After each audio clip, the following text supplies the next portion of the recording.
Thanks for the opportunity to stop by. I wanted to take a moment and introduce the court's new Chief Probation Officer, Sean Griner, and Deputy Chief Carolyn Williams. Good to have you here. Sean has been a probation officer for 15 years or so, but has been in Morgan County since the probation office covers the entire panhandle, but was selected by Judge Lawrenson to lead the probation office with the retirement of our former chief probation officer. And my office gets along wonderfully with him and with Ms. Williams, and we really look forward to working with them. And so we wanted to just take a minute to introduce them and let y'all know who's in charge over there now. All right. Anything y'all need? Alan has already told you to go directly to him. We're blessed to have a great court system here in Berkeley County and look forward to that relationship that we have. All right, thank you. Anything else from items from the public? Need a motion to approve the agenda. So moved. Second. Motion been made and seconded. Any discussion? If not, all in favor say aye. Aye. Anyone opposed? Motion carries. Purchase order. Any questions on the purchase order? If not, we have an internal budget revision. Mr. Davis. Yes, sir. I have one internal budget revision request for the council's consideration. The request was submitted by Sheriff Curtis Keller for Department 700, which is the Sheriff's Department law enforcement budget. Sheriff Keller is requesting that he be allowed to reduce line 345 uniforms by $5,000. Current unencumbered fund balance is $53,885.21 with 10.24% spent to date. He also wishes to decrease supplies and materials by $2,000. Current unencumbered fund balance is $101,834.97 with about 30% expended to date. An increased line 223 professional services by $7,000. That account currently has a deficit balance of $1,542.09.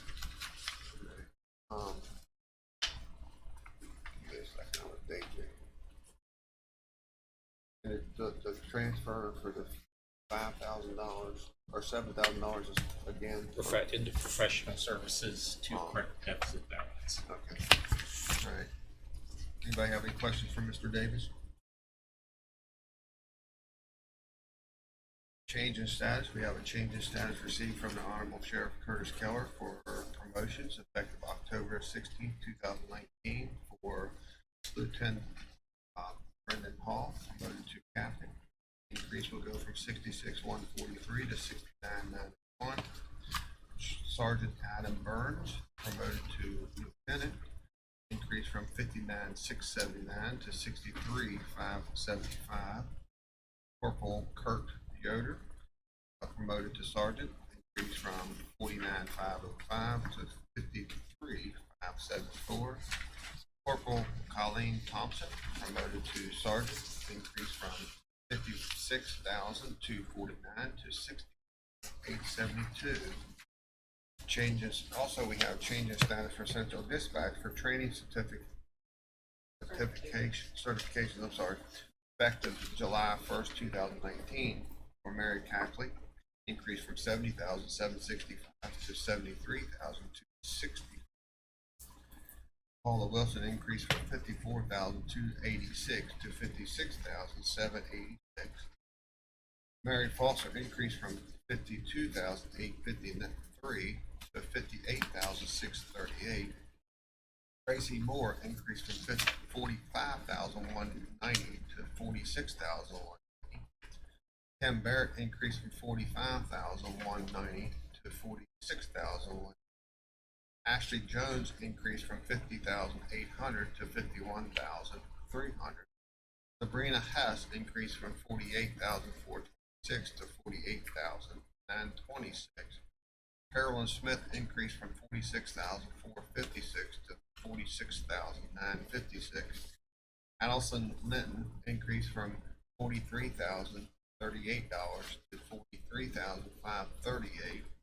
Kayla Orson increased from $45,190 to $45,690.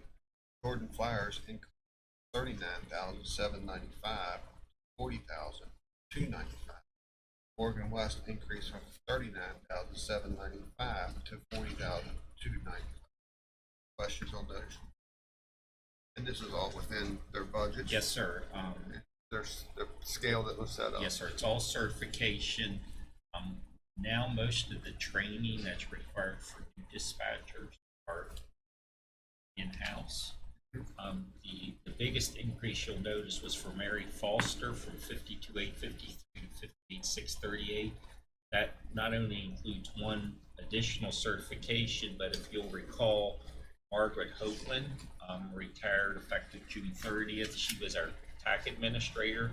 We've actually combined the CAD administrator's duties, which Mrs. Foster has, with the TAC administrator duties. So she's actually doing both jobs, and our intent is to not backfill the TAC administrator position. Okay. Anybody have any questions for Mr. Davis? Mr. Bentley, if I'm correct, I'm thinking the minutes that need approved for November 21st need to postpone until next week. Since I was not present, we only have two other voting members here. Yes, sir. So we'll table that until next week. County council calendars will be here next Thursday. We'll be off on Thursday, the 26th. Also, I'm sorry, no meeting on the 26th. To say it that way. But on Tuesday, the governor has declared Christmas Eve as a full day holiday, where we said we were going to close at 1 p.m. And I'm sure we're going to follow what the governor has. The governor issued the proclamation yesterday afternoon declaring Tuesday the 24th as a full holiday, typically closed at 1 o'clock. As you know, as he has done in past proclamation, he has given the county council authority to also declare the day as time off for county employees without charge against accrued annual leave. Typically, that's follow the governor, but it's entirely up to the council. Has he only done Christmas Eve? Yes, Last sir. year, I think he done. So far, it's just Christmas Eve. Council person Delia is not here, but I did discuss with him he's in favor of. All right. Do we have to take a vote on that? Yes, sir, because it's a modification to the holiday. So we need a motion. I guess now's the time to do that. The motion to declare Christmas Eve on Tuesday, the 24th, as a full holiday. And following the state's recommendation, I move to accept the holiday. All right. Second. Seconded. Any discussion? If not, say aye. Aye. Anyone opposed? The motion carries. So technically and legally, I can say now that Christmas Eve is a full holiday. Yes, sir. Wednesday, the 25th, being Christmas Day, the office will be closed, back open Thursday, the 26th. Moving on. The commissions, we have Fire Board here tonight at 6:30 p.m. in the chamber. On the 16th at 4 p.m. we have Eastern Panhandle Transit Authority, 6 p.m. Planning Commission, 6 p.m. Airport Authority. Tuesday the 17th, 9 a.m. WRNR. Councilperson Barnhart, is he He gonna be here? When? Is Barnhart Next be back Tuesday? by next week? Yes. When? okay? 11:30 a.m. Parks and Rec, 5 p.m. Sewer District, 6 p.m. Stormwater. Wednesday the 18th at 10 a.m. CVB, 3 p.m. Senior Services, 6 p.m. Solid Waste Authority. Any changes on boards and commissions? The only change is that the landmarks on the board is Okay.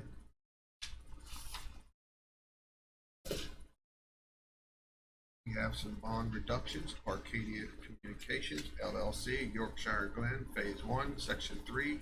Engineering Department has made that recommendation. Bond reduction and final plat reduction. Brentwood, Section 4, consolidation of bond releases.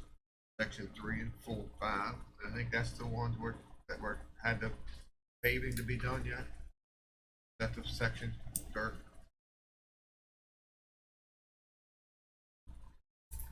One, Brentwood, is that right? Bentwood. Bentwood has completed the paving up to, notice that there's two of them on there. Yes, that bond reduction and final plat reduction, Bentwood, Correct. section 4, consolidation of bond releases, sections 3 and 5. Section 4 still has some work to be done, so it was only a reduction. So that the other sections are on the 180-day hold, that holds up. And bond modification of approved Serenity, Shorty, I should say, for Bill Coger, Red Hill phases 7 and 8, lots 13 through 17, 50 through 64, and 275 to 278. File number 033-05. Mary has made that ready. Questions for Dirk on those? I do have a question about, I'm not sure paragraph owner would like to combine the two bonds into a single surety. Engineering agrees with this, and as no money has been posted, there is no bonding entity to agree to it. This, I'm not sure what you're saying. Is there no money? There must be some money. It's not been released for recordation, so the bond reduction has been made and work done from approval, but has not received the plats to be recorded. They will not be released until there's a bond posted. That bond, in this case, since there were two final plats, it allowed us to actually merge those two together and hold both of those final plats. Any opportunity where we're trying to reduce the total number of bonds that are floating out there, this was an opportunity to merge them into one, since they're both going to be recorded at the same time. It'll cover those lots that are identified on there. So there is a bond in existence. No. It The will be. bond has not been posted, and the final plats are still sitting in planning, waiting for the bond to be posted. So this is a pre-recording bond. Okay, so Yeah. there will be a bond. What was approved by the planning commission needs to be adjusted from that. Once they approve it, we need to come to you to get it adjusted. So they're going to adjust it before we post it, if that makes sense. I think yeah, don't we usually, whenever we give final plat approval, we make the motion contingent upon receipt of the surety? Yes. So that's what we're gonna do at the meeting, is contingent, he'll get this contingent upon the surety, is that it? Okay, it's already been approved. Mm-hmm. It's just, we hold it until we get all the documentation and bonding in place before we release it. And this one had some reduction that has happened in the interim. So before they post that, it actually allowed us to You reduce mean that some work amount. done in the interim? And it also allowed us to combine them so we don't, again, have fewer bonds to track down. Right? Thank you. I need to talk to you today sometime. Are you gonna go? With that, Are you gonna be in today? yes, Okay, thank you. thank you, Dirk. All right, we also have a stop payment check request from the county clerk's finance office. Any questions on that? If not, I need a motion to approve the consent agenda. Mr. President, I move we approve the consent agenda for December the 12th. Second. Motion's been made and seconded. Any discussion? If not, all in favor say aye. Aye. Anyone opposed? The motion carries. Mr. Hess doesn't have anything for us this morning, so Ms. Malton, board meeting reports. Well, had quite a few meetings this week. I started, farmland was one of them, and there's a lot of documents that we've had to review and update, trying to stay up with Farm Bill as newly written this past year, and working with the land trust. The $131,728 for transfer fee were probably about $150,000 ahead of last year, so we're moving right along in that neighborhood. What is coming to the attention of the farmland is that it has 40 acres they want to work with for open air for the So we'll probably try to work with the possible conservation of Back Creek and some funding in that neighborhood, that can be eligible to be used that way, because farmland restrictions are supposed to be farm, and et cetera. There's certain restrictions. So, this is one of the other issues that Mark is working with, and I think would be a real plus, because we have the VA, of course, in Berkeley County, we have the VA farm project with USDA at Shepherd University. I think this would be a really viable project for the veterans. So, working right along, so I can't reveal names or places, but moving along. The second project, a meeting that I was at, I wasn't at, it was a meeting, it was a graduation over at the youth drug court. And her name was Shelby Baldwin, and it was held yesterday at the official house. And this young lady has turned everything around, and she is now the cardinal for Spring Bells.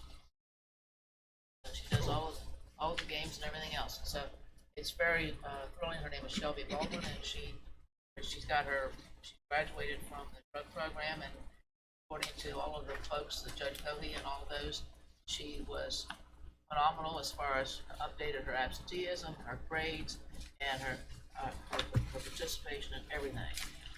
And it's a real plus, and she's the first graduate from our program under the new guidelines that have just come out.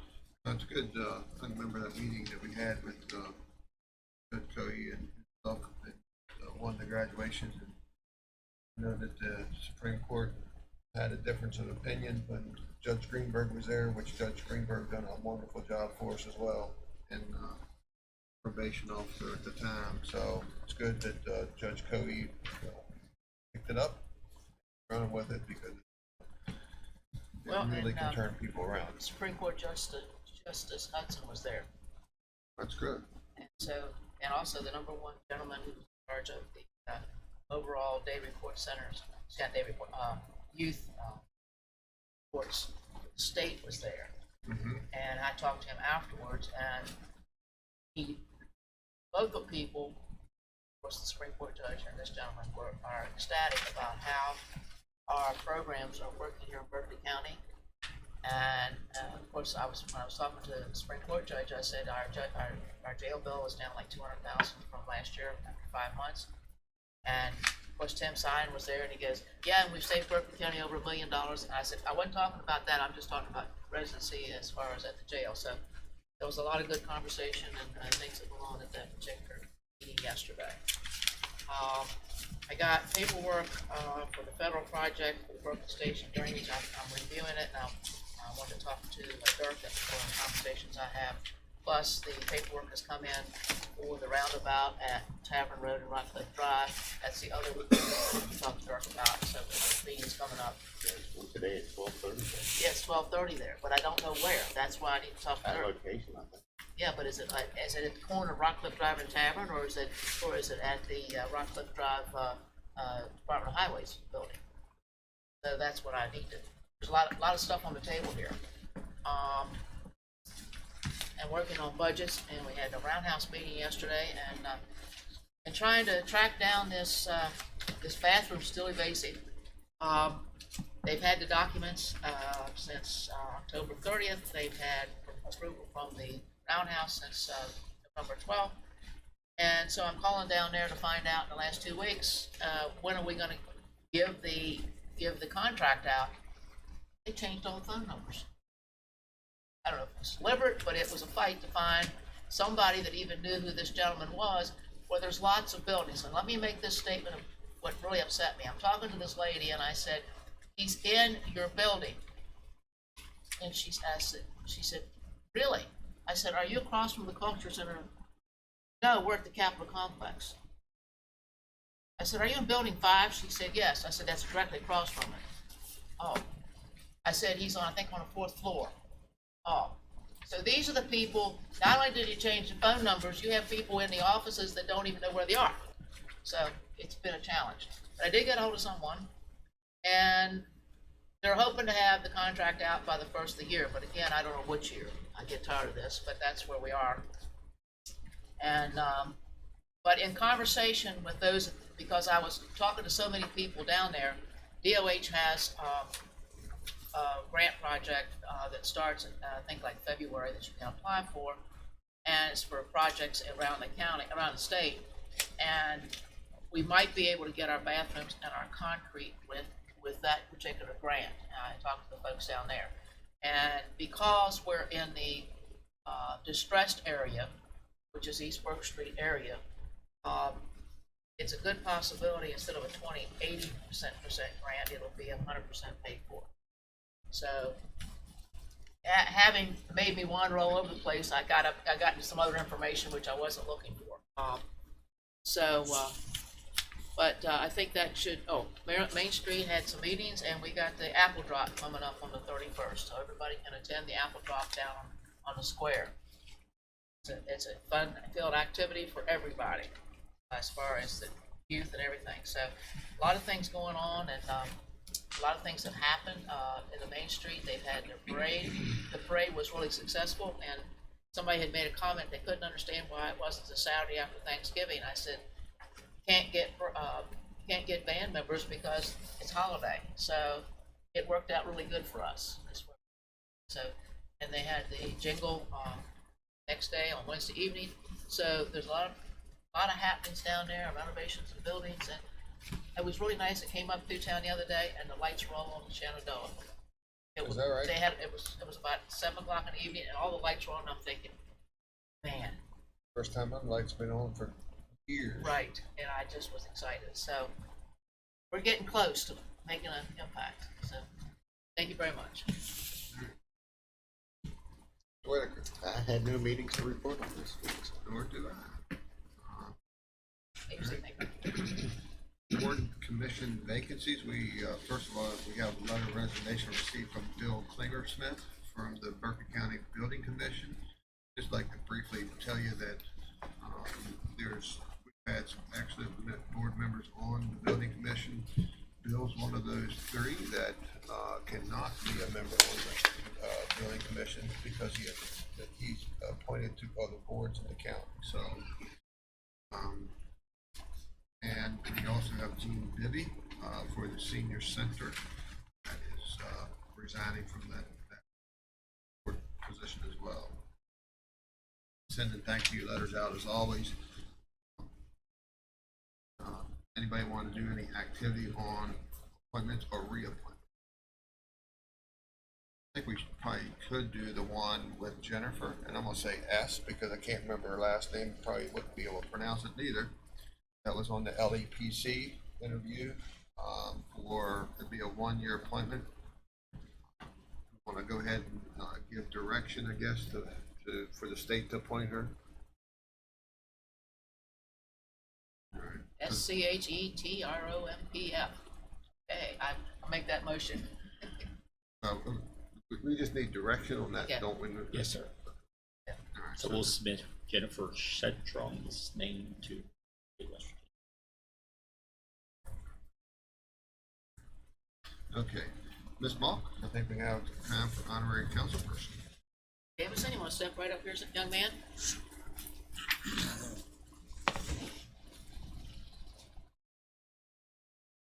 And you can tell this group where you go to school and what your interests are and your sports, and if you plan to go to college and all those kind of good things. All right, so I'm Jameson Matthew.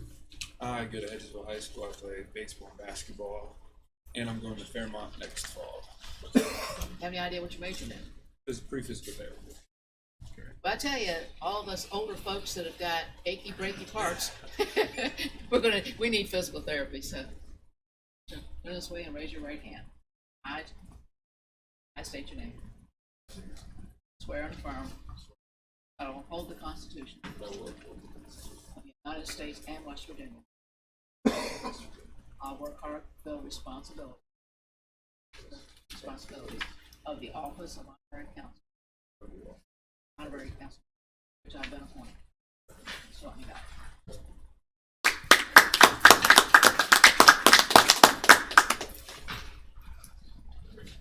All right, we have a bid opening for mold remediation for services for 750 Baltimore Street. Mr. Davis? Yes, sir. Your 10 o'clock bid opening, as Council President Copenhaver stated, is for mold remediation services needed for 750 Baltimore Street.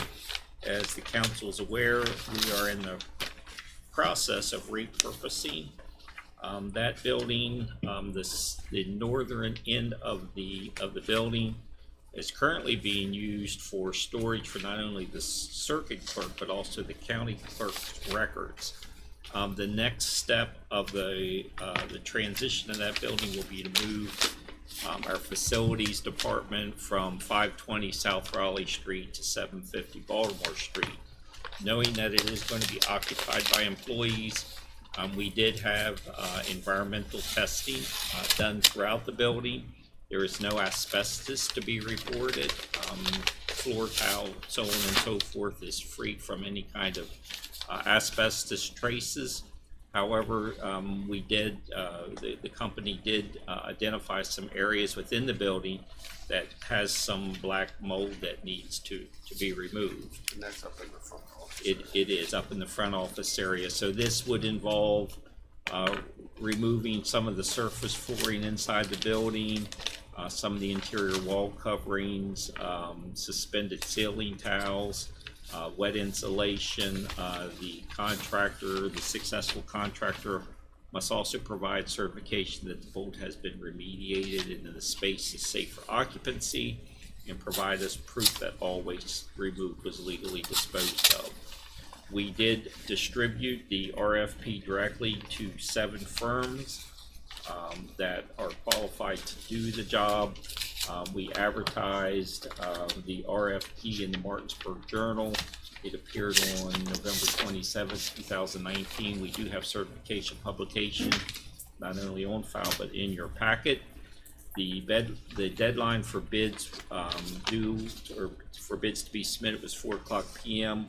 on Wednesday, December the 11th, and we received 6 bids prior to the deadline. Bid number 1 would be coming from Pitts Novel LLC, and their bid price is $24,800. $24,800.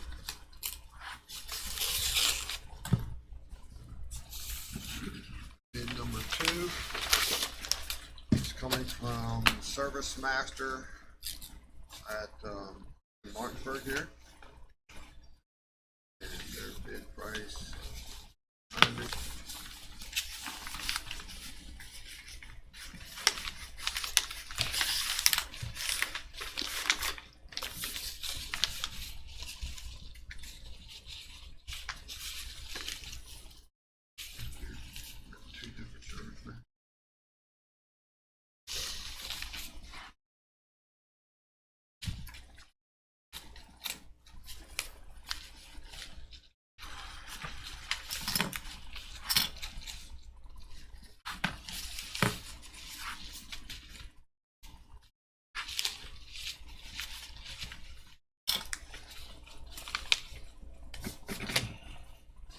It's $52,477.81. $52,477.81. Let me see.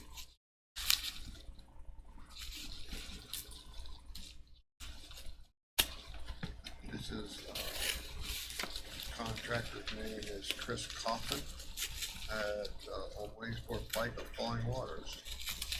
That's bid number 2. Bid number 3, Master Dry LLC, and this is they're located here in Martinsburg. Their bid price is $42,026. $42,026, and that's bid number 3. Bid number 4, Paul Davis Restoration of Maryland and West Virginia Panhandle. They are here on Arden Norville Road in Inwood, West Virginia, and their price is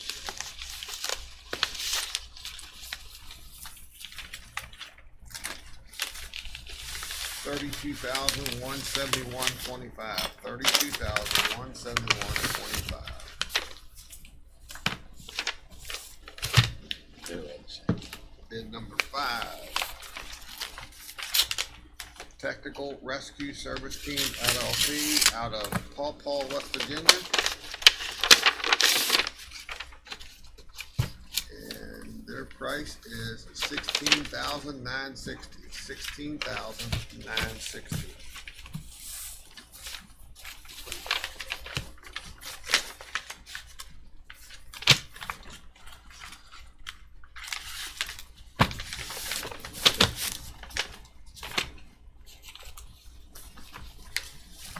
Bid number 6.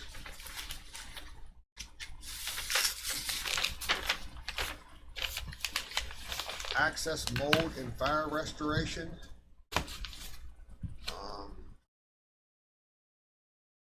Out of Baltimore, Maryland. So, and their price is $13,992.51. $13,992.51. That's the last one.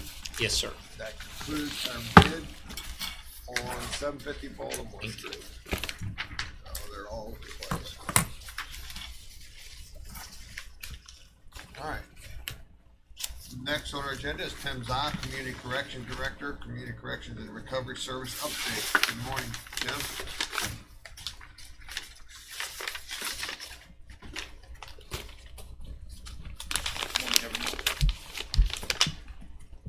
This update will be reasonably brief, to the point. I'm here to just provide an update on some numbers in regard to Day Report Center Home Confinement Program and Recovery Resource Center. The month of November, I'll start with Day Report Center. The month of November, we served 209 participants. There are currently 182 active participants. We successfully completed 9 participants. 32 were new admissions and 21 discharges. So we're continuing to manage our numbers as best we can with the space that we have. Which we have a first meeting today on that space. Yes, sir. That's very exciting for me.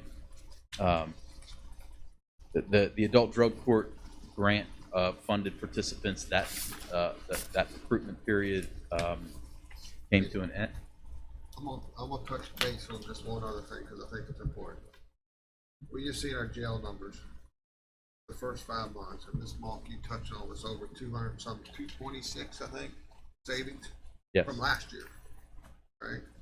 So some people may ask, how do we expect to spend $3 million on a new facility for the Day Report Center and home confinement and all the programs that you have going so well?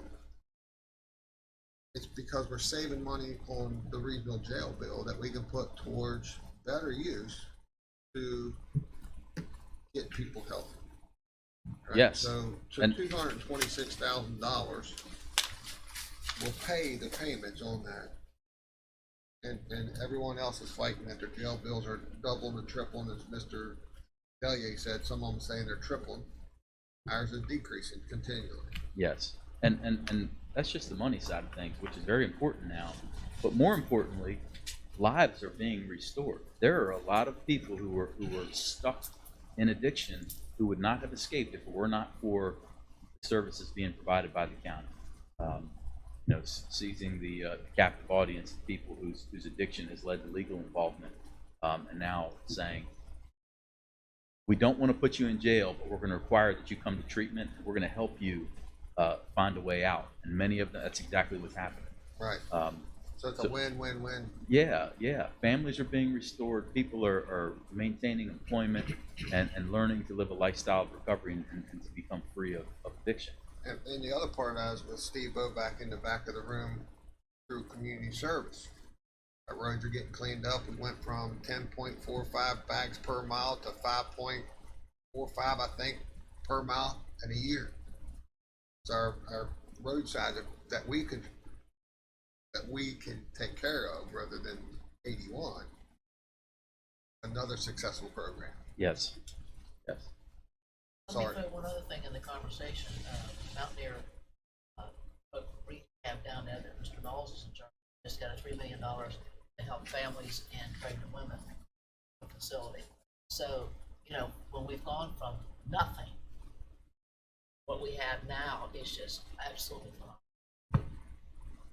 A lot has happened in just a few years, Yes. and it's continuing to happen. The adult drug court grant hiring process has been completed. Case manager, a peer recovery coach, and a home confinement officer have been hired. The day report center now employs 22 staff members.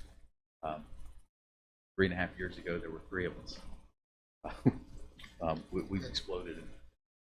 At that part, I'm gonna blow your horn a little bit. I mean, when we used to go down to the day report center, and there were 6 people there. And there wasn't hardly any people you had 6 participants. You didn't have any activity in the front parking lot. Alan and I, and some of us go out to lunch and we'd see that. And it's like, wow, that's just not possible, right?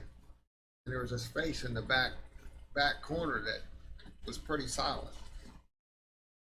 That wasn't in the position to make very, very important decisions. And that face was you, Tim. And I think we seen that you was holding back. There was just a reading of your face. You was just holding back, and we seen that, and it's like he's the one. Well, I appreciate that. I'm thankful. I'm grateful for being in a position to be able to try and make this thing. We are too. So 22 staff members now. All but 4 of those positions are grant funded, which is pretty significant. I want to point that out. The day report center is staying busy. We're going to have some muddy areas by the end of this winter because parking is an issue. It really is. But we're gonna squeak through until we have a larger parking lot. I'm looking forward to that. And unfortunately, the participants and the clients of the DRC are now find themselves in a position where they actually have to park out along Crouch Drive Road because both the back and the front parking lot. And as you know, Tim has expanded the hours. Evening and Yeah. weekends. Yes, that's another thing I wanted to. I got to write it down. Intended to report this. Starting January 11th, we'll be open from 8 to 5 on Saturdays. We're going to be running treatment just like we do Monday through Friday. Providing transportation, doing drug screening. We will be from the staff of 5 employees Saturdays moving forward. Right. Yep. Home confinement program. There are 70 currently under supervision. A number of arrests that happened this month. 257 people have now completed the home confinement program. There are 27 cases pending. People that are going to be strapped up to GPS here within the next month or so, once their hearing takes place. To date, for this calendar year, 2019, we've now received $95,088 in payments for fees. And had these folks been incarcerated, it would have cost the county $1,393,215. So go back what we talked about, Tim. I'm sorry for keep interrupting you, but it's very important.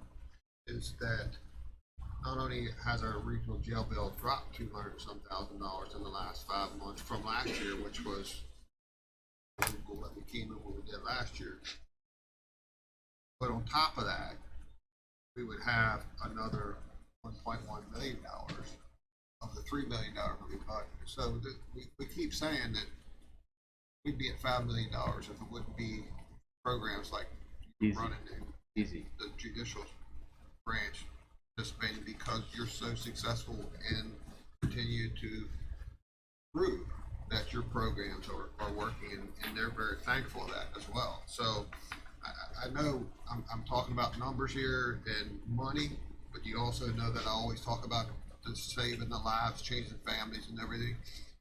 But fortunately, the people in the public sector, or the taxpayers, want to know where the money's going.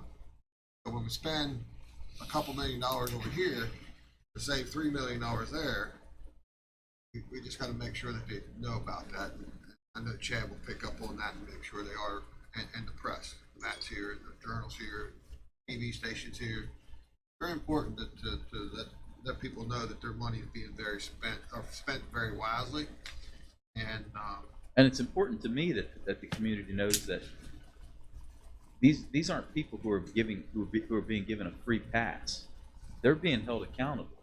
But the argument could be made that there's, putting a lot of these people into jail as a sanction is it considered punishment? Yeah, it's considered punishment, but it is not helpful at all. It actually creates a whole lot more long-term problems. So this way, these people are being held accountable. They're being required to adhere to the terms and conditions of home confinement. If they use substances, they're being required to engage in substance use treatment. And if they do not adhere to those terms, if they don't adhere to the terms of their treatment requirements at the Day Report Center, they do go to jail. That is the ultimate sanction. But they're being given an opportunity to improve themselves, and many of them, most of them, are taking advantage of that opportunity. And it's a win for them. It's a win for the community. and you're exactly right. The unfortunate thing with people that gets incarcerated, they come out more educated in the wrong direction what they went in. They've now been unemployed for months. Or years. They've been separated from their families. Those relationships are a mess. And many people coming out of prison, and our parolees, that those numbers prove the point. Those that have served state prison sentences that come out, the likelihood of them doing well for the long term is much less than someone who's never served a state prison sentence. Or you put someone that's a young adult, and with the prison population that's been there for 20 or 30 years in and out of regional jail, what do you think's going to happen? Right. And the upside is that they are become productive members of the community. Got jobs? They have jobs. They're Yes. paying taxes too now. Yes. So if they become a drain, they drain on themselves. So not only are we saving on regional jail, but we're also putting some taxes on the books that may have not been on there. Correct. Recovery Resource Center. I've been providing some oversight to the Recovery Resource Center for a few months now, and I'm continuing to wrap my arms around that program. In the month of November, we served 44 individuals who just walked in off the street who needed help of some kind. Non-criminals. Non-criminals. Eight people were successfully gotten into an inpatient treatment program. Three people were successfully gotten into a detox program, and one person was successfully linked with medically assisted treatment program. The others were provided. Sometimes we have people that just come in who have a family member, son, daughter, parent who is struggling with addiction, and they don't know what to do, which is very important for those peer recovery coaches that work out of the resource center to be able to be there to provide some informal education and supportive counseling to those folks, and help them understand what it is they're dealing with. The harm reduction program continues to rock and roll. There have been people that show up over there at the harm reduction program. 2 people in the month of November were successfully linked to a detox program. 2 people were gotten into inpatient treatment, and 6 were linked up with the medically assisted treatment program. And these aren't just referrals being made; these are people who actually successfully got into these programs. And that's 10 people right there who went to the harm reduction program for one purpose, but an intervention was made, and we've not gotten those people in programs, and a recovery process has begun, and that's significant. That's not a small thing. You had 12 in the recovery center. Yes. Yeah. So Yes. Right now you got 24 folks in the month of November that are on the way of rec. And these are people who an intervention was provided before their addiction led to legal consequences. Once addiction runs its course, generally people turn to committing crimes to support their habit. These are people who we've intervened before it got to that point. And that's huge. And that's exactly why we started the Recovery Resource Center. one of the things I said, I continue to say, I don't want to be a criminal to be able to get help. You know, there for a while, Berkeley County and too many communities are saying, well, if you have an addiction and you haven't committed a crime, I'm sorry, but we can't help you. We don't have no place for you. We don't have anybody to assist you. So one of the things this county did was, this council said, you don't have to commit a. I'd hate to think that if I wanted help, I'd have to go rob a store. Right? So that's why we started up the Recovery Resource Center. If you're just tired of the waking up in the mornings and knowing that, you know, you're not providing for your family, or you know that you can't pick up the phone and you can't say, where do I go? Because I was in that situation with our son. There was 300 letters that came in to our house after our son passed away. Hey, I have addiction or alcohol in my family. Where can I go to get help? You know, I never responded to one of them because I didn't have the place. Now I do, Yes, sir. or we do, I should say. Not I, it's we. Our community has a place to say, go to the recovery resource. Thank you. We're doing a lot of good work in Berkeley County when it comes to addressing this problem. There's still more work to be done. Overdoses are still happening in the month of November. And moving forward here, I've got a relationship with Chad Weinbrenner and Jamie Weller now. I'm gonna capture the numbers as far back as I can that they've been tracking to be able to provide a more detailed report to you all when I come to report these numbers. But I can tell you for now, for the month of November, for the county, there were 34 overdose calls made. There was 1 death. In the city, there were 7 overdose calls, 1 death. Total of 41 overdose calls and 2 deaths in the month of November. And let me clarify, those 2 deaths are suspected to be caused by overdose. That's not confirmed. That won't be confirmed until medical examiner. At one time, we was into the regional jail. We had a captured audience. Are we still there? Yes. Okay. Yes, the staff at the Day Report Center the Day Report Center is there to provide these services to people who are under any form of legal supervision. The Recovery Resource Center is there to serve the public.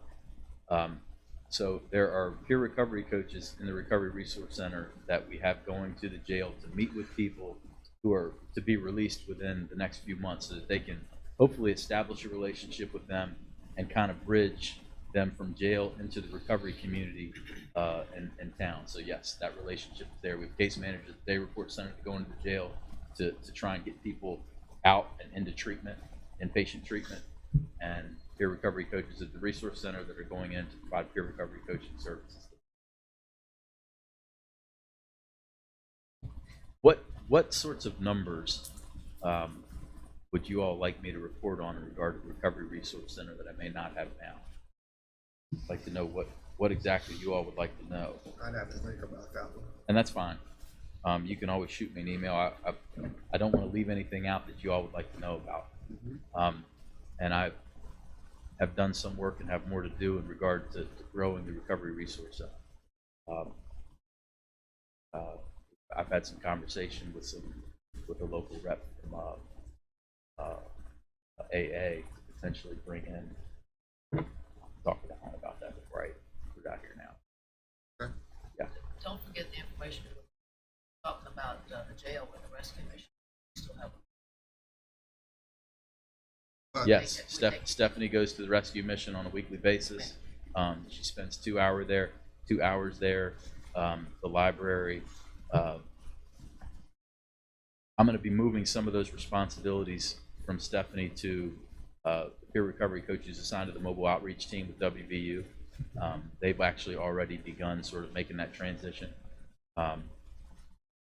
Stephanie has a lot on her plate. She oversees the network of peer recovery coaches that have been certified through Berkeley County.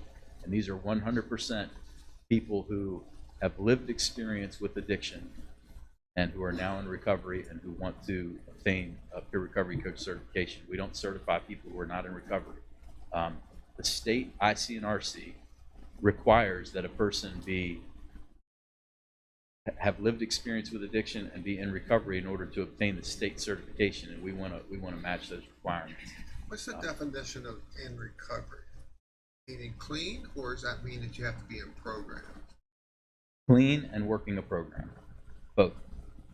Okay. Clean and working a program. So attending programs in the community is the definition of recovery, or anyone that is free from drugs and alcohol? Free from drugs and alcohol, yes. Working a program can mean a variety of different things. There's no one size fits all. Some people faithfully attend AA or NA meetings or celebrate recovery. Some people are actively involved with their church. But working a program of some kind, there's no one size fits all there. Mm-hmm. Does that answer your question? It does. There's different ways people work through recovery. Yes. Right. Some people go through formal detox, formal inpatient treatment, outpatient treatment.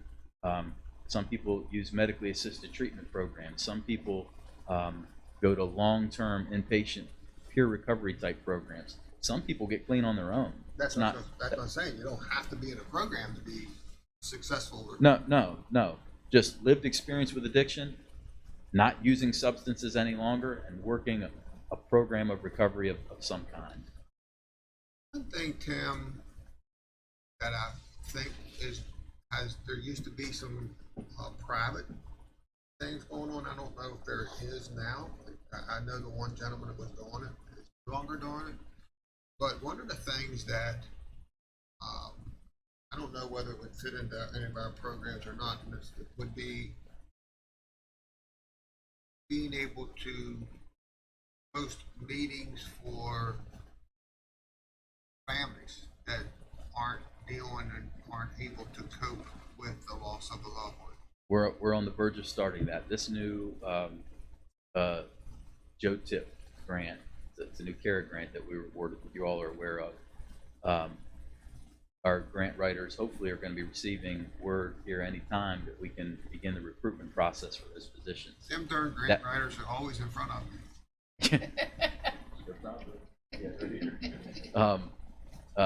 A project coordinator, a research analyst, and a peer recovery coach. That grant, these folks are going to be in the schools working with Project Aware, providing evidence-based curriculum to the students in our schools, identifying the kids who are at risk, establishing relationships with them, connecting with their families, and we're going to begin a family support group through the Recovery Resource Center with those folks in partnership with the WVU pilot program and the staff involved with that.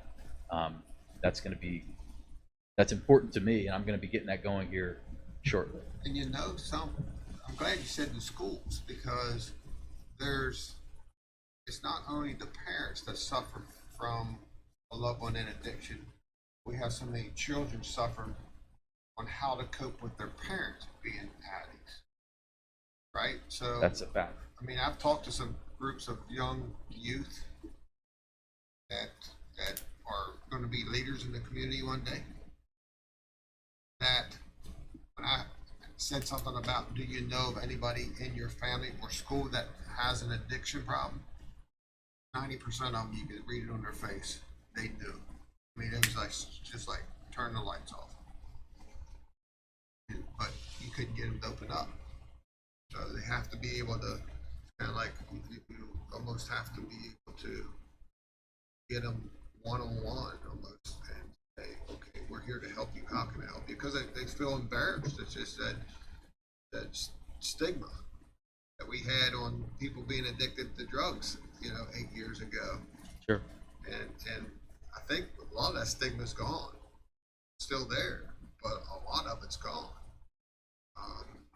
And part of the sad part about that is it's gone because there's so many people that deal with it.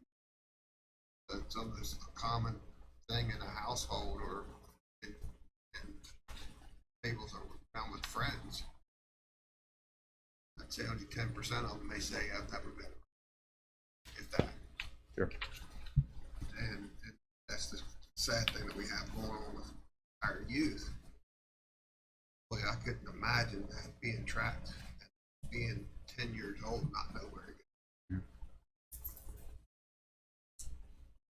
Tim alluded to the growth recovery services, which still paper look like we're adding a lot of people, and we are adding a lot of people. We have active care grant, we have the mobile outreach teams that the pilot, 2-year pilot program that $1 billion. we're doing with WB systems in Jefferson County, in the 3-year project care program. So all of those programs, all those grants have positions built in. So we are, and have been, and will continue to recruit for case managers and peer recovery coaches and data analysts like that. Just want to point out that although it appears that we're adding a lot of people to the recovery services program, which we are, every program that we have assigned, every position that we have assigned to those programs are grant funded. 100%. None of those are general fund positions. Every position in a recovery resource center is grant funded, which is important to note. Take it one step further. A lot of times you see our I'm gonna go one step further, is we're getting ready to go in our budget cycle. And when we go in our budget cycle, we are very conservative on grant money that we put into our budget, because we're not guaranteed yet, because they haven't been approved or finalized yet, right? So we got to use a conservative number. We use a conservative number on what we're already guaranteed to get. So when our unencumbered fund balance comes in at the end of the year, and it may be $1 million or more than what we planned, a large portion of that is because our grant writers have gotten that in grants. Yes. So when I can say when us three took office, our grants were less than $300,000 a year. Now I feel very confident that our grants is over $3 million a year. Day report center alone. No, 3 million. 3 million, Yeah. right? So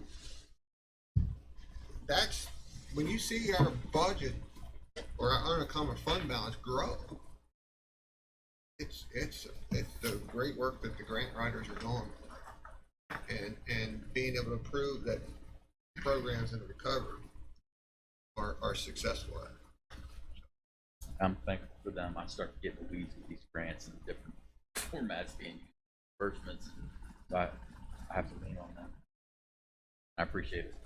Because of all the grant money that's involved in supporting recovery services, supplies, and we're doing chores, we're hiring a lot of people. Up until now, we've run all that through the council's budget 401, so that when you look at your 401 budget, it's huge. And we need to do a better job of tracking expenditures for purposes of these grants.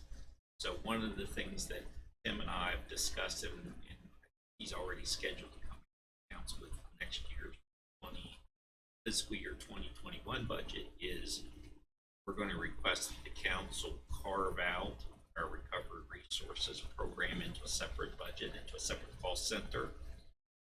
And I've talked to Laura Ash, and he recommended that we set it up under Department 803. 800 is health insurance, 801 is mental hygiene, and 803 would be recovery services. So we hope that effective July 1st, we can carve that out into its own separate cost center, so that we can better track our costs for recovery services, not only for purposes of reporting, but also for purposes of grant administrations. You'll be hearing. Anything else? Well, I've got any questions? I'm just excited about where we are now compared to where we came in. A big difference in conversation with Supreme Justice Hudson. He said several big issues is the rest of the state is that the magistrates had not bought in. Of course, we had that problem with the prosecutor, and also this distance trying to get services because so many of the places are so far apart. So we do have a definite advantage being up here in Minnesota. Thank you. Thank you all. Thank you, Tim. All right, at this time, we'll take a break and do photos. Can I do a photo, young man?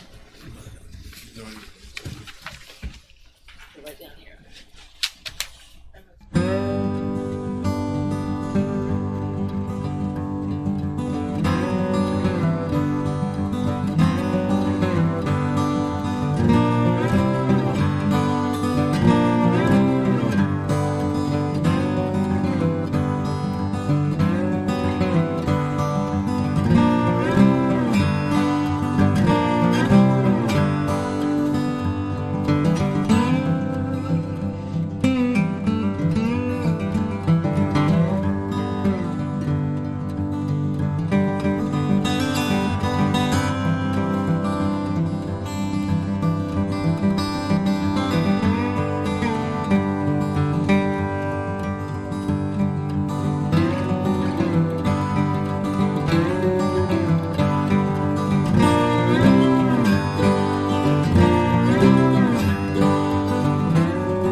Thank you.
Good? All right, we're back in session. The next on our agenda is Chuck Young from Cox Holiday. Mr. President, if I can interrupt, you do have a public hearing scheduled I'm for sorry. 11 o'clock. Sorry, Chuck. Let's go ahead and run through the detail on the public hearing, Mr. Davis, for the Berkeley County Fire Board. Yes, sir. As the council is aware, several months ago, representatives of the fire board appeared before the council to discuss the possible use of your bank qualified financing. And this is a follow-up to that conversation. Cam Sechrist from Bowles Wright is here today to discuss the issuance of the tax exempt obligation of the bonds for the Berkeley County Fire Board. The public hearing was properly noticed. We do have certification publication on file. The legal ad appeared on December 4th, 2019. So turn it over to Cam. Wasn't no pressure, Cam, at all, was it? Right? Timeline, you have plenty of time. Worked well. Thank you. Good morning, everyone. Thank you for having me before you this morning. This is a public hearing pursuant to Section 147F of the Internal Revenue Code. Let me go ahead and start that public hearing. Yes, sir. Need a motion to go into public hearing. So moved. Second? Motion been made, seconded. Any discussion? If not, all in favor say aye. Aye. Anyone opposed? Motion passed. We're in public hearing for, I thought just for the benefit of the council and the public present, I'd just give a little bit of a background. yes, sir. The Berkeley County Fire Service Board proposes getting into a tax exempt loan, and they've done a RFP process and selected CME Bank as the financing source. The amount not to exceed $5 million will be used to finance a portion of the cost of the acquisition of a parcel of land about 2.7 acres and the construction on that of a new firehouse building for use by the Baker Heights Volunteer Fire Department. Because it is tax exempt and because we anticipate that it will be used by the Baker Heights Volunteer Fire Department as a 501c3 organization, we're obligated under the Internal Revenue Code to have a public hearing after reasonable public notice. And the rules on that recently changed. It's now a 7-day requirement. To meet that, it actually was published on Wednesday the 6th. Wednesday the 4th, make it at least 7 days. And they also allow it to be published by virtue of your website. So with the assistance of Penny and Norwood and others, it's been on your website for that same period of time. So the notice has been published in accordance with the regulations, and this is the opportunity for the public to come before you and present their views on both the financing and the project to be financed. And as what they call applicable elected representative, you're the elected body that appoints and created the Berkeley County Fire Service Board. You'll be asked to adopt a resolution following the public hearing, approving it as the applicable elected representative. That approval will not create any separate independent liability on the part of the county council. It's simply a requirement in the Internal Revenue Code. With us today is Hunter Wilson, the chairman of the board, and Donna Cross, the administrator for the fire board. And so they're here to answer questions if there are any about the project or the fire board. I'm certainly here to answer questions about the financing itself. So any questions from the council about any of this? And Cam, just to be clear, and I know the council is aware of this, but for anyone that may be in the public that isn't here, this goes against the Yes. council's 2019. Correct. Yes, sir. And I appreciate you making that clear. The early on, I think you were approached just conceptually for your approval. Each year, the county council is allowed to issue up to $10 million of tax exempt bonds and they're what's called a qualified tax exempt obligation. And they receive special treatment under Section 265B3 of the code, which negates the disallowance of a provision in there that would disallow a bank's interest expense in acquiring the bonds, and therefore it makes it more attractive to the bank to buy bonds like that. Which is basically tax exempt from the people that buy the bond. Yeah, the interest would be tax exempt for federal income tax purposes. if they're not bank qualified, because the county council could do far in excess of $10 million. If you ever did that, it would still be tax exempt but not bank qualified. So a bank that would purchase those would have a disallowance of a substantial amount of its interest expense, which would make it less attractive for them to buy the bond. And that's the reason the bank qualification is important. It goes to you and all your subordinate entities, and because you created and appoint the members of the fire board, they're a subordinate entity and they count towards your $10 million. And that's the reason it's important. We're going to try to close this in 2019, and this $5 million would count towards your $10 million for 2019 and not 2020, because I understand you have some project of your own on the horizon that will happen in 2020. And on another note, the last time, the county refinanced about 30-some million dollars worth of bonds. Yes, sir. Do you have any trouble selling them bonds? Oh, no, your bonds were very marketable, as you well know. They're very, very well received. You've done a great job managing the finances of the county, and the underwriters can reinforce that your bonds have been very well received by the public. Thank you. I'm very familiar with what's going on sitting on the fire board, so does any other council members have any questions for Cam or Hunter on this? Total amount. It was $5 million are setting aside. I don't believe, Mr. Wilson, what is the projected cost of the fire hall? Fire hall right now, the way we are, got Thrasher Engineering engaged. We've had 2 or 3 meetings. Right now, the building could settle out somewhere around 18,000 square feet. 950 for the land. That means it's site ready. We don't have stormwater or any other issues to deal with. The building, our intent is to be somewhere around $200. So we're going to be somewhere in the neighborhood. The reason we went with 5 is just the time we were at. I was basing my cost on another county building. At that point in time was of essence, wasn't it, Cam? So, and we haven't used much for bank qualified money this year, so we wanted to make sure they were safe and secure. And so the council understands financially, we've been able to trim budget, save money, so that you all understand the radios, the new radios that we bought the firemen will be paid off in 2022. That's 100. Beddington truck is paid off in 23. That's $70,000 a year. His bill is paid off in 2025. 253,000. So from roughly a year. So in all, we're going to say we will be have available cash of about 300. Payment on this building will probably run us somewhere in the neighborhood of 220,000. So for one,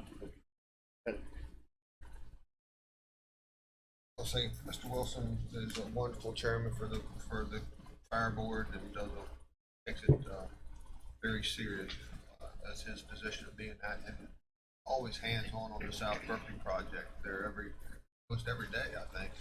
between myself and the governor, there wasn't a day go by that one of us. That's the only way we got that project in.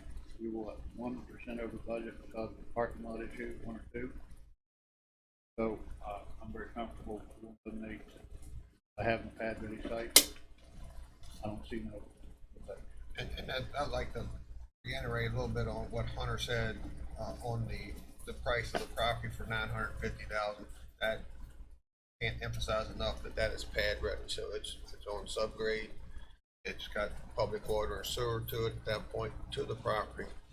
Have all utilities to it, and the biggest thing about that property, remember, the same piece of property we was going to buy for the ambulance authority with very little. I think I negotiated that deal for $300 or something, but then you had to get it pad ready. So it's hard to believe that a site's going to go from $300 to $950,000 and be still a good deal, but it's because you would have had the ambulance authority would have had to put all that money into the property to get it pad ready. So Plus, we don't have stormwater. Sellers responsible for providing us either via ditch or pipe stormwater management. So our 2.7 acre site can use to 85%. A lot of work goes into these projects. Yes, sir. And Donna has done a good job of keeping everything in order. And keeping the thrasher and the banks and the accountants and helping Cam, so she's done a great job, so I think we're pretty good with it. Financially, I know we're good. All right. Any questions from the council? If not, then open the floor up for any comments or concerns from the public. All right, they entertain a motion to close the public hearing. So moved. Second, Motion been made and seconded. Any discussion? let the record show nobody from the public was making any comments. All right. All in favor, say aye. Aye. Anyone opposed? The motion carries. Thank you. All right. Let's do, Andy, I guess you're gonna take over for Norwood on the, any discussion or action? I know we gotta take action on it to do it, so any, resolution. Yes. Kim, do you want to go ahead and explain the resolution to the council? Absolutely, thank you. There is a final version in front of you of a resolution that would acknowledge that we just conducted the public hearing. And this is the county council's approval as the applicable elected representative. I believe a draft was included in your advanced paperwork, so you may have had an opportunity already to review it. But it just recites some of the facts that's already been discussed about the project itself, the amount of money being financed, the intended use of it by the Baker Heights Volunteer Fire Department. The reference to the $10 million is in there about using up to $5 million of that. And so we wanted to make sure the council had something in its records about that. So that's included in the resolution.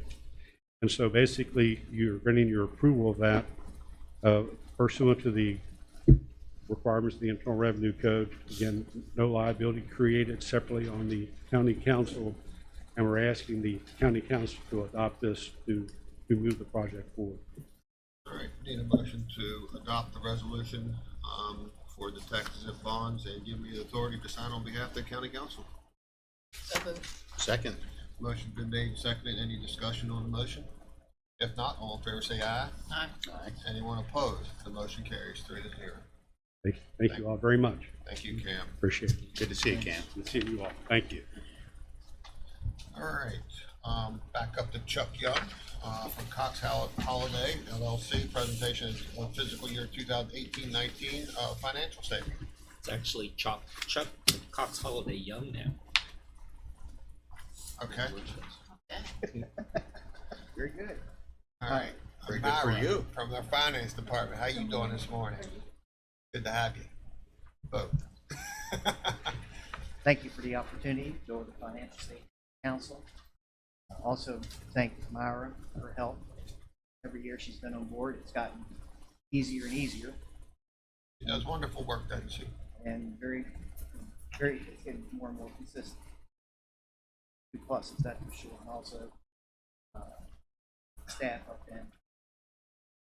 Alan and Penny has been really good. We've made some changes on some accounting issues that made this process much easier also. So it's getting better and slicker.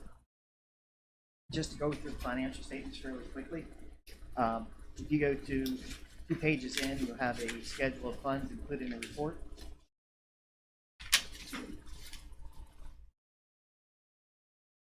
And these usually change from year to year. We dropped several funds because of the lack of activity, or the fund just doesn't exist anymore. We dropped the Book and Chocolate Festival, Universal Hiring Grant, FEMA Grant, and Animal Control Facility Fund. But we picked up team to let you know those changes there. Going forward, we're going to start picking up the Berkeley County Development Authority as a discretely presented component unit in the financial statement. The rest of the auditors, since we have control over that board, that we need to present those as part of our financial statement. Not affect your numbers per se, it's just a complimentary presentation add in it. They act like they have some money.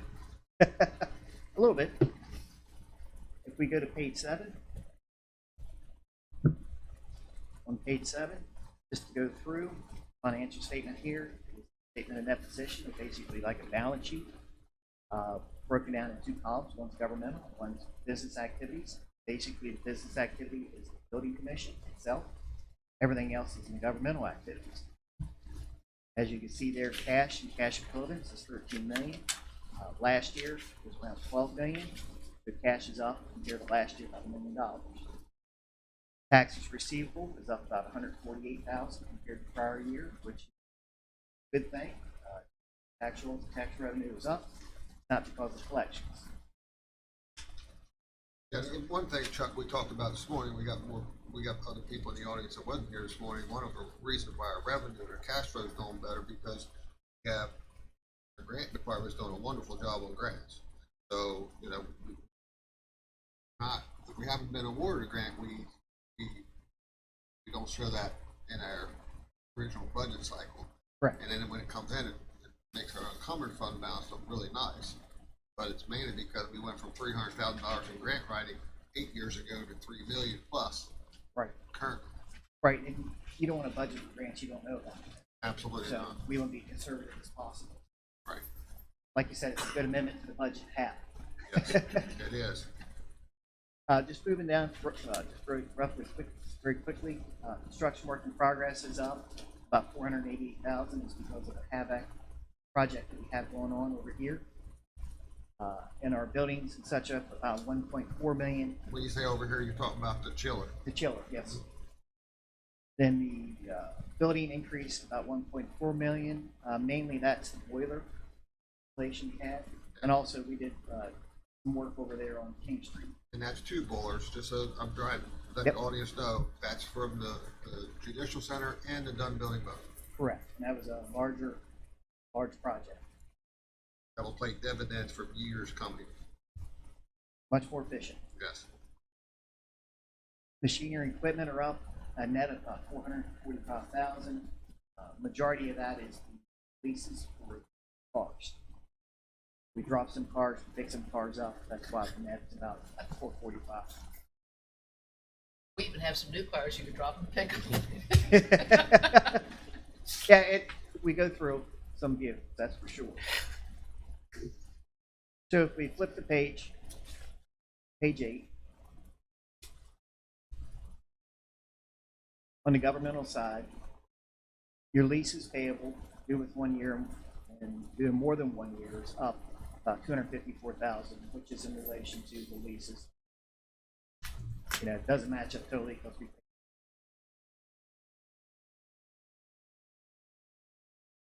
And the net pension liability is down about 900,000 compared to the prior year, but that is an estimate provided by pension actuaries.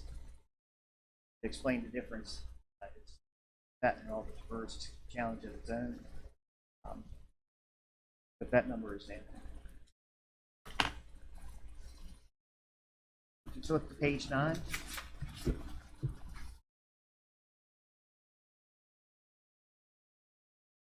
Statement of activities is sort of your income statement for a governmental entity.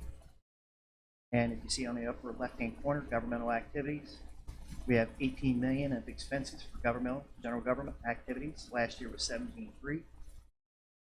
Public safety, this year is 15.9. Last year was 12.85. And we spent additional monies in that area. We always say public safety is about 80-some% of our budget, but this reflects less than 50%, but that's because the payment to the Judicial Center, the cars for the Sheriff's Department, payroll for our prosecuting attorney's office and circuit clerk. So this is direct cost, and there's a lot of other indirect costs. Yes, sir. Okay. On the other side, if you look at ad valorem tax, about third way down. This year is around 21.6. Last year was 20.1. One of the reasons why your taxes receivable were up because we have a higher tax collections. Only because the value in the new real estate. Yep, value and also new additions. Right, because our levy rate's the same. Yes, sir. Actually rolled back a little bit. Yes, sir. Other taxes. This year is 3.68. Last year was 2.99. Majority of that difference is basically the transfer tax. And we give it 1/3 of it to the state of West Virginia. But that tells you the amount of property that has turned over. Reimbursements are actually up, 2.5, last year's 1.1. Our net position down there is kind of like your net income of 2.7 million. Last year was 2.7. Basically, yeah, the revenues has come up, expenses back down, but we held steady.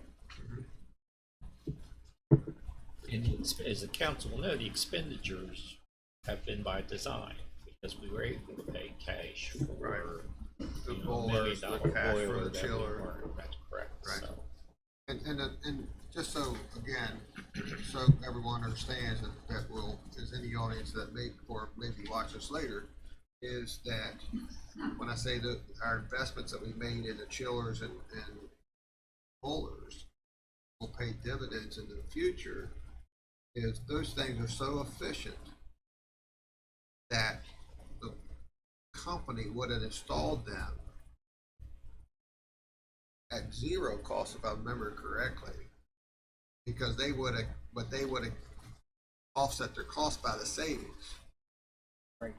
So there was big business on them getting the difference on the savings, more so than us paying for them up front. Correct. Correct. And those boilers were originally installed then. Well, the ones over in the Judicial Center would have been done in 2005, so they weren't, but they were, it was, million, what was it, 1.3 million BTUs, each. all the time, Right. Run constantly. constant. 100-degree weather, they're burning. Taking steam and changing it to cold, or to hot water. Jet air and heat burning both at the same time. And then, but now we can phase it in at 300,000 BTUs at a time. Right. Big difference.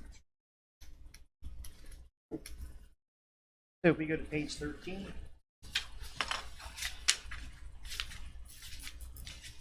Go really quickly. A lot of the numbers the same. As I mentioned on the other taxes, 2.6, last year 2.0, mainly that's transfer taxes. If we could go to page 15. It's our budget to actual schedule. You can see our original budget revenues, about 1/3 down, about 29 million. Our final budget was 31 for revenues, and our actual still was 32. Then on the expenditure side, you can see our original budget was 31. We actually ended up, final budget was 35, and we're still underspent at 31. And just remember, as we've discussed in the past, this does not reflect your unencumbered fund balance. Correct. So that we start with of course, with a balanced budget.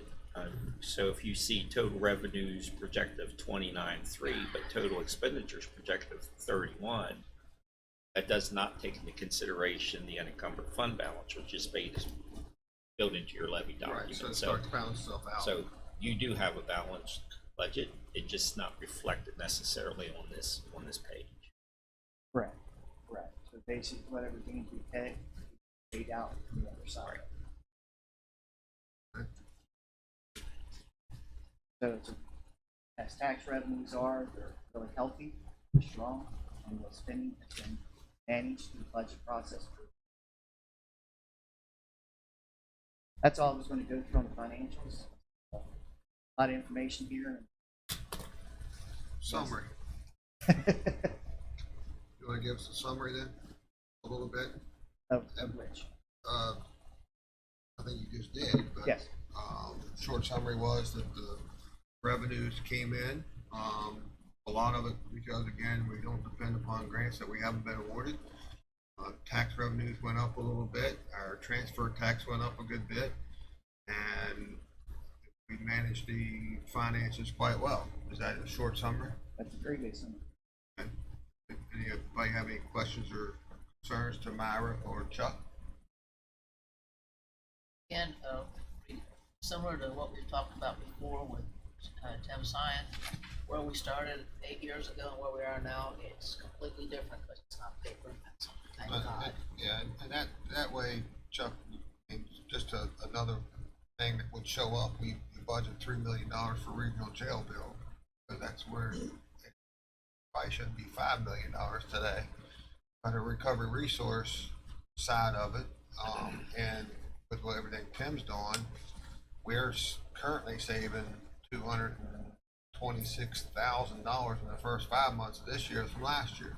Right.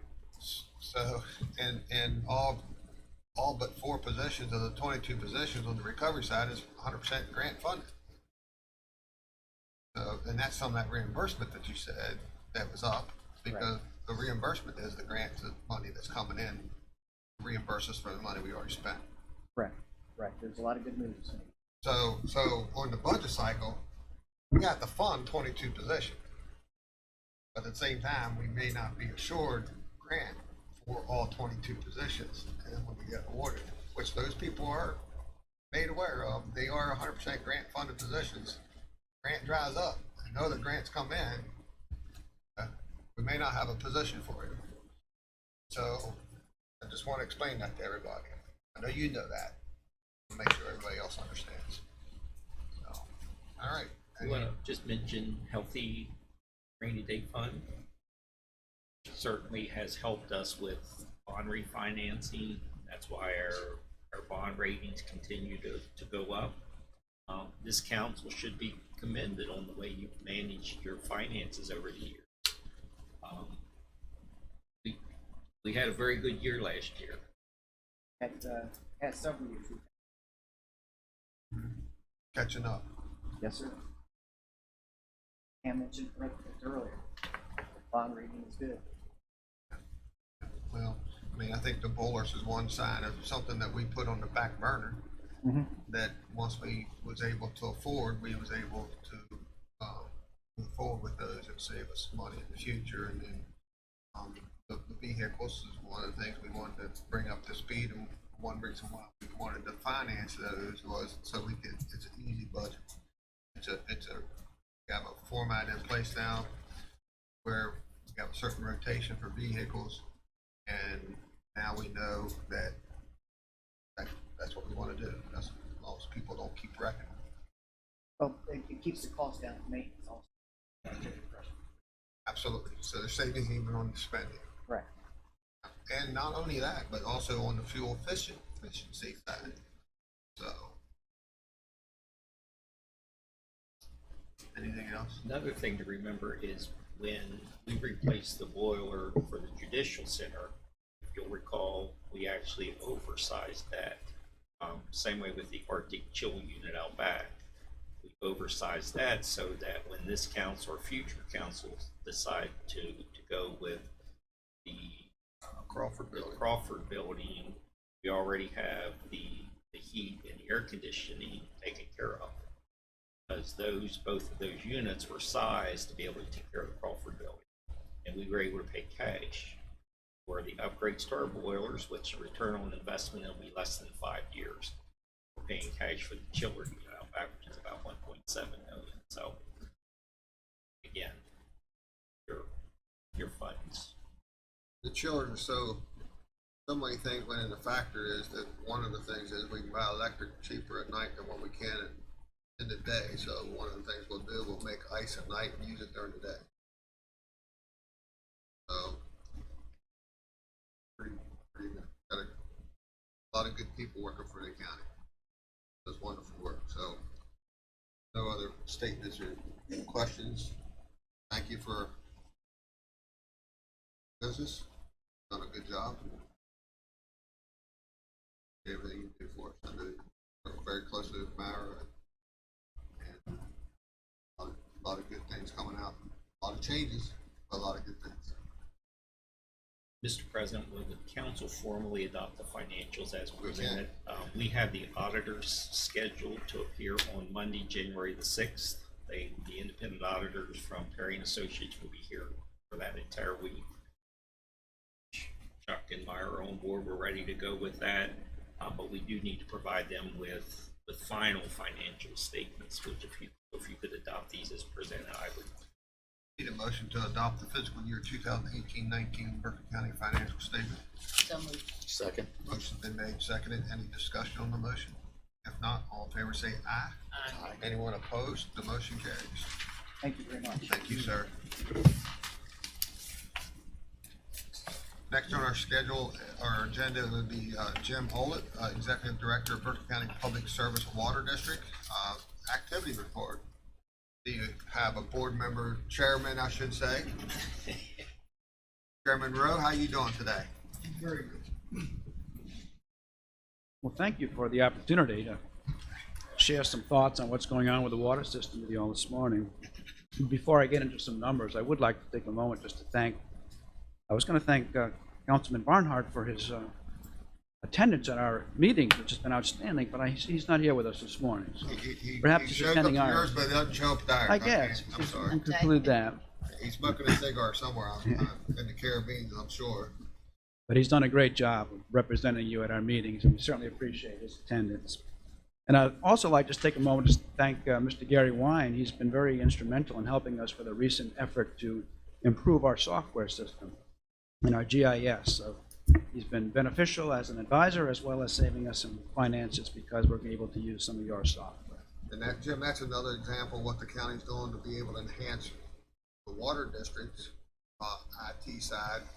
And that's one reason why our IT department has grown over the years. I think we have 12 people in our IT department now, but they're able to help outside agencies like yourself at, since we are part of the government one way or the other, at a savings for you all, but reimbursed to justify some of those people, that 12 people. That's correct. And I think it benefits both of us, which means it benefits our entire community, which is a wonderful relationship. It does.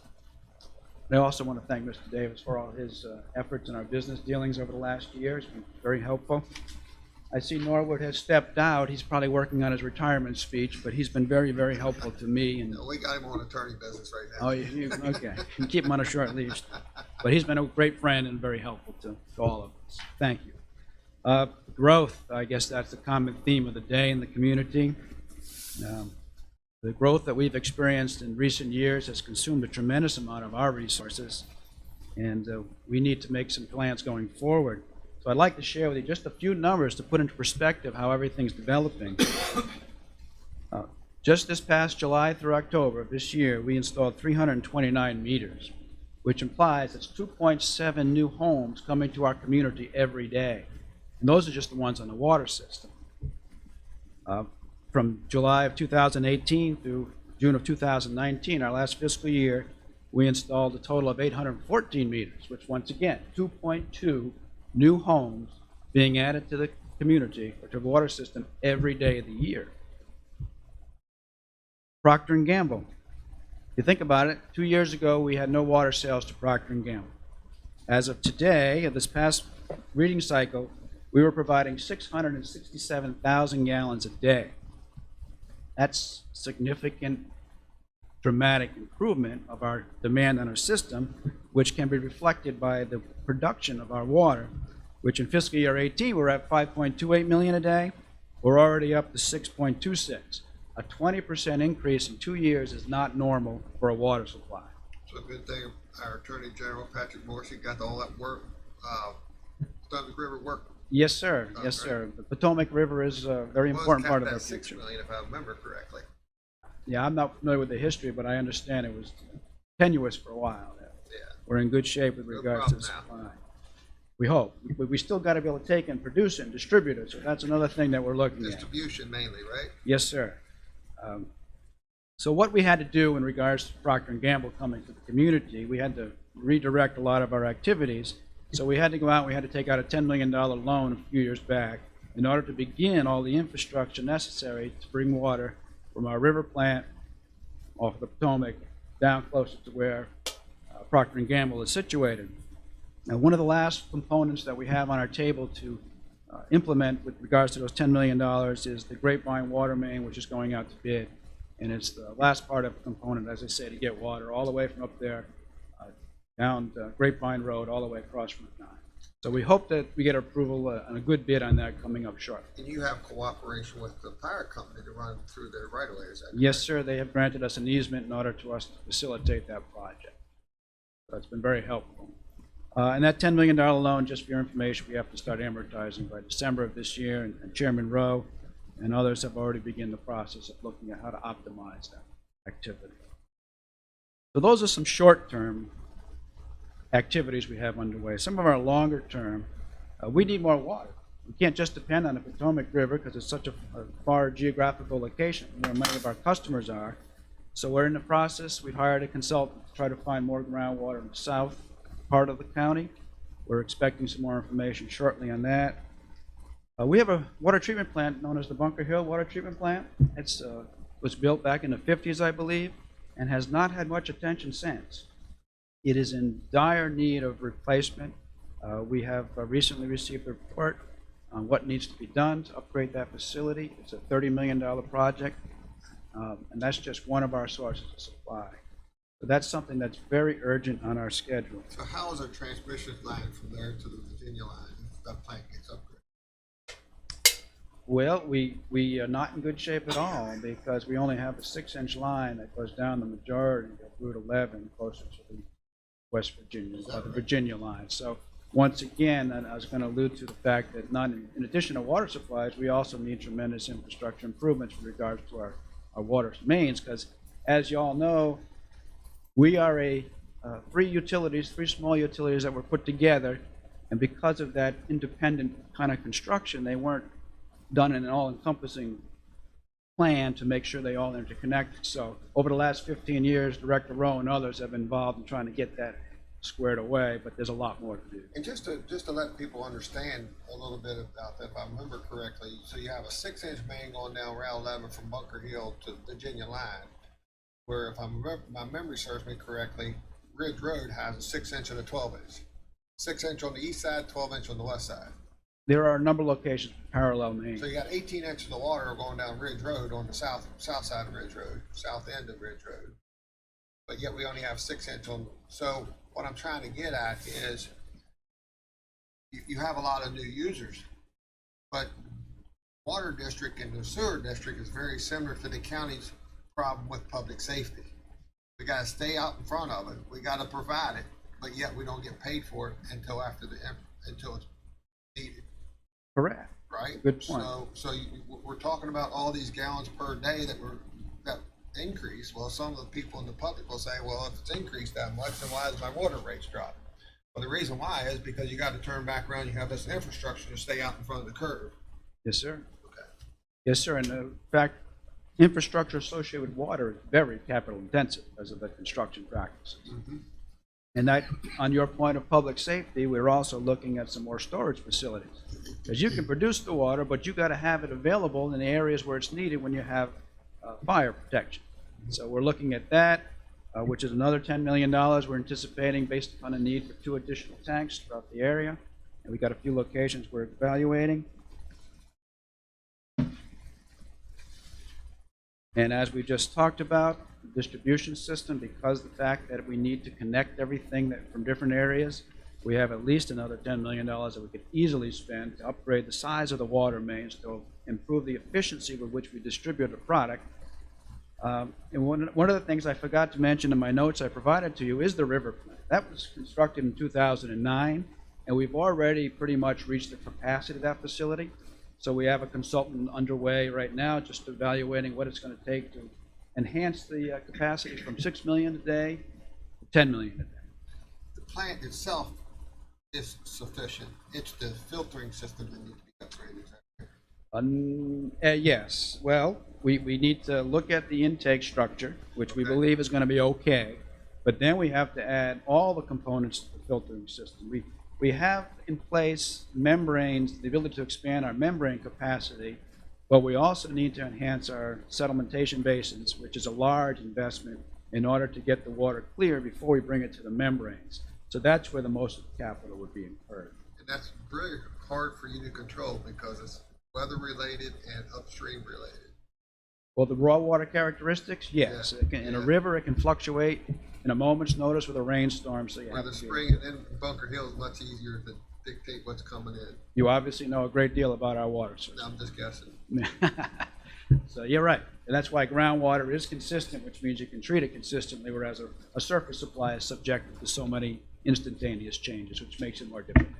And the level of treatment has to be much greater to meet the objective. So the new tower that we have out at the airport, Yes. or for the airport, not at the airport, is doing a good job. That's the Grubbs Corner tank we refer to it as, Right. and that was constructed in concert with the needs to provide water to P&G, and it's doing fine. It's serving the objectives. Once again, it would be nice to have more water mains connected to it, so if one does fail, we don't have an interruption of service. Another big picture item and all part of these needs we have coming forward. So all total, based upon those simple numbers, we're looking at $80 million that might need to be spent in the next 6 or 7 years, just to meet what we know is the existing demands on the system and who knows, we have an idea of the new houses coming. Who knows if another entity is going to show up with a large water demand that we would like to be able to satisfy, but a lot of work has to be done. Mr. Davis, sometimes we get addressed because of the growth in the county. You know, a lot of finger pointing goes to this body or anybody else. But tell us a little bit about the projections that studies that's been done about the growth of Berkeley County. A lot of times the growth is coming in from the metropolitan areas. Population of the overall state has declined. The only thing that's keeping it somewhat balanced is the Eastern Panhandle. But projections is that Berkeley County would be the populous. Well, I mean, we just attended, as you're aware, the WBU Department of Economics, John Deskin, just presented the economic forecast for the Eastern Panhandle 3 weeks ago. And it was funny because he was talking about manufacturing, the need for an additional manufacturing entity, talking about diversifying our economic tax base. A lot of the things that he had put in his notes 6 months ago, we've already, through Project Ferrari and some other things that Jim and I have both been involved in, we think will probably come to pass before the end of the year. And he was talking about calendar year 2020. So afterwards, and I've known John for a while, I went up to John, I said, you really made a good presentation. However, the statistics that you provided, we probably are, by the end of this calendar year, we will have exceeded that. Based on WVU's projections, as the council knows, Berkeley County is the fastest growing county in the state. Our population surpasses any other county. They're saying by the 2030 census, we will be the most. The Census Bureau is saying by 2030 we'll be the most populated county in the state. However, I've seen some other projections that says by 2025 we'll be the most populated county in the state. I've talked to Dr. Murphy, and based on student population growth, he seems to agree with that probably by 2025 we will be the most populated state. The crazy thing about it just came to me. I found a bicentennial booklet that was done in 90% sure to make 75. 72, okay. And they had projected growth in that over the next 30 to 50 years. Right. And their numbers were way off. So Like 80,000 or something. it's way off. I don't even think it was even 80. But, so it's not, this has been going on for years. Growth that Berkeley County has seen, or it has been seeing. It's just that we're so close to the metropolitan areas, and 9/11 alone sent a lot of people from DC, Baltimore, and New York City. A lot from New York City. So, you know, it's a good thing, bad thing at the same time, right? Yes, sir. You gotta grow. Yes, sir. Where you gonna, We've got a lot always to say do. the first day you stop growing is the first day you're dying off, That's right. right? No, it's very true, and I think without a water supply, a lot of that growth would be unattainable. So we want to make sure we're ahead of the curve and be in a good position to allow for such to occur. And on that note, I've just shared with you, we had time together this past year in regards to capacity improvement fees. We did get them implemented back in May with your support, and thank you for that. We've received 113,000, just to bring you up to date as to what that's generated. And the thus reason far. you've done that, Mr. Rowe was very adamant about this, and is that the capacity improvement fees is built on growth. Yes, sir. It can only be used to pay for growth-related activity. Right, so those 800 and some taps that you had gotten last year, or I should say the ones you got this year, now is not being burdened, the ratepayers are not being burdened for those. Not as much. Right. There's been a reduction in their percentage of the contribution to the overall needs. But for all the infrastructure, the $80 million worth of infrastructure you're talking about, Yeah, everybody will be paying for that, because this obviously is not a large enough figure to even come close to covering the cost of what was needed. And all of the 80 million isn't associated with growth. A lot of that's just replacement and other things. yeah, I think the revenue generated off of it would be sustainable for most of the $80 million worth of debt. We hope so. I think so. And I think it's important to note that,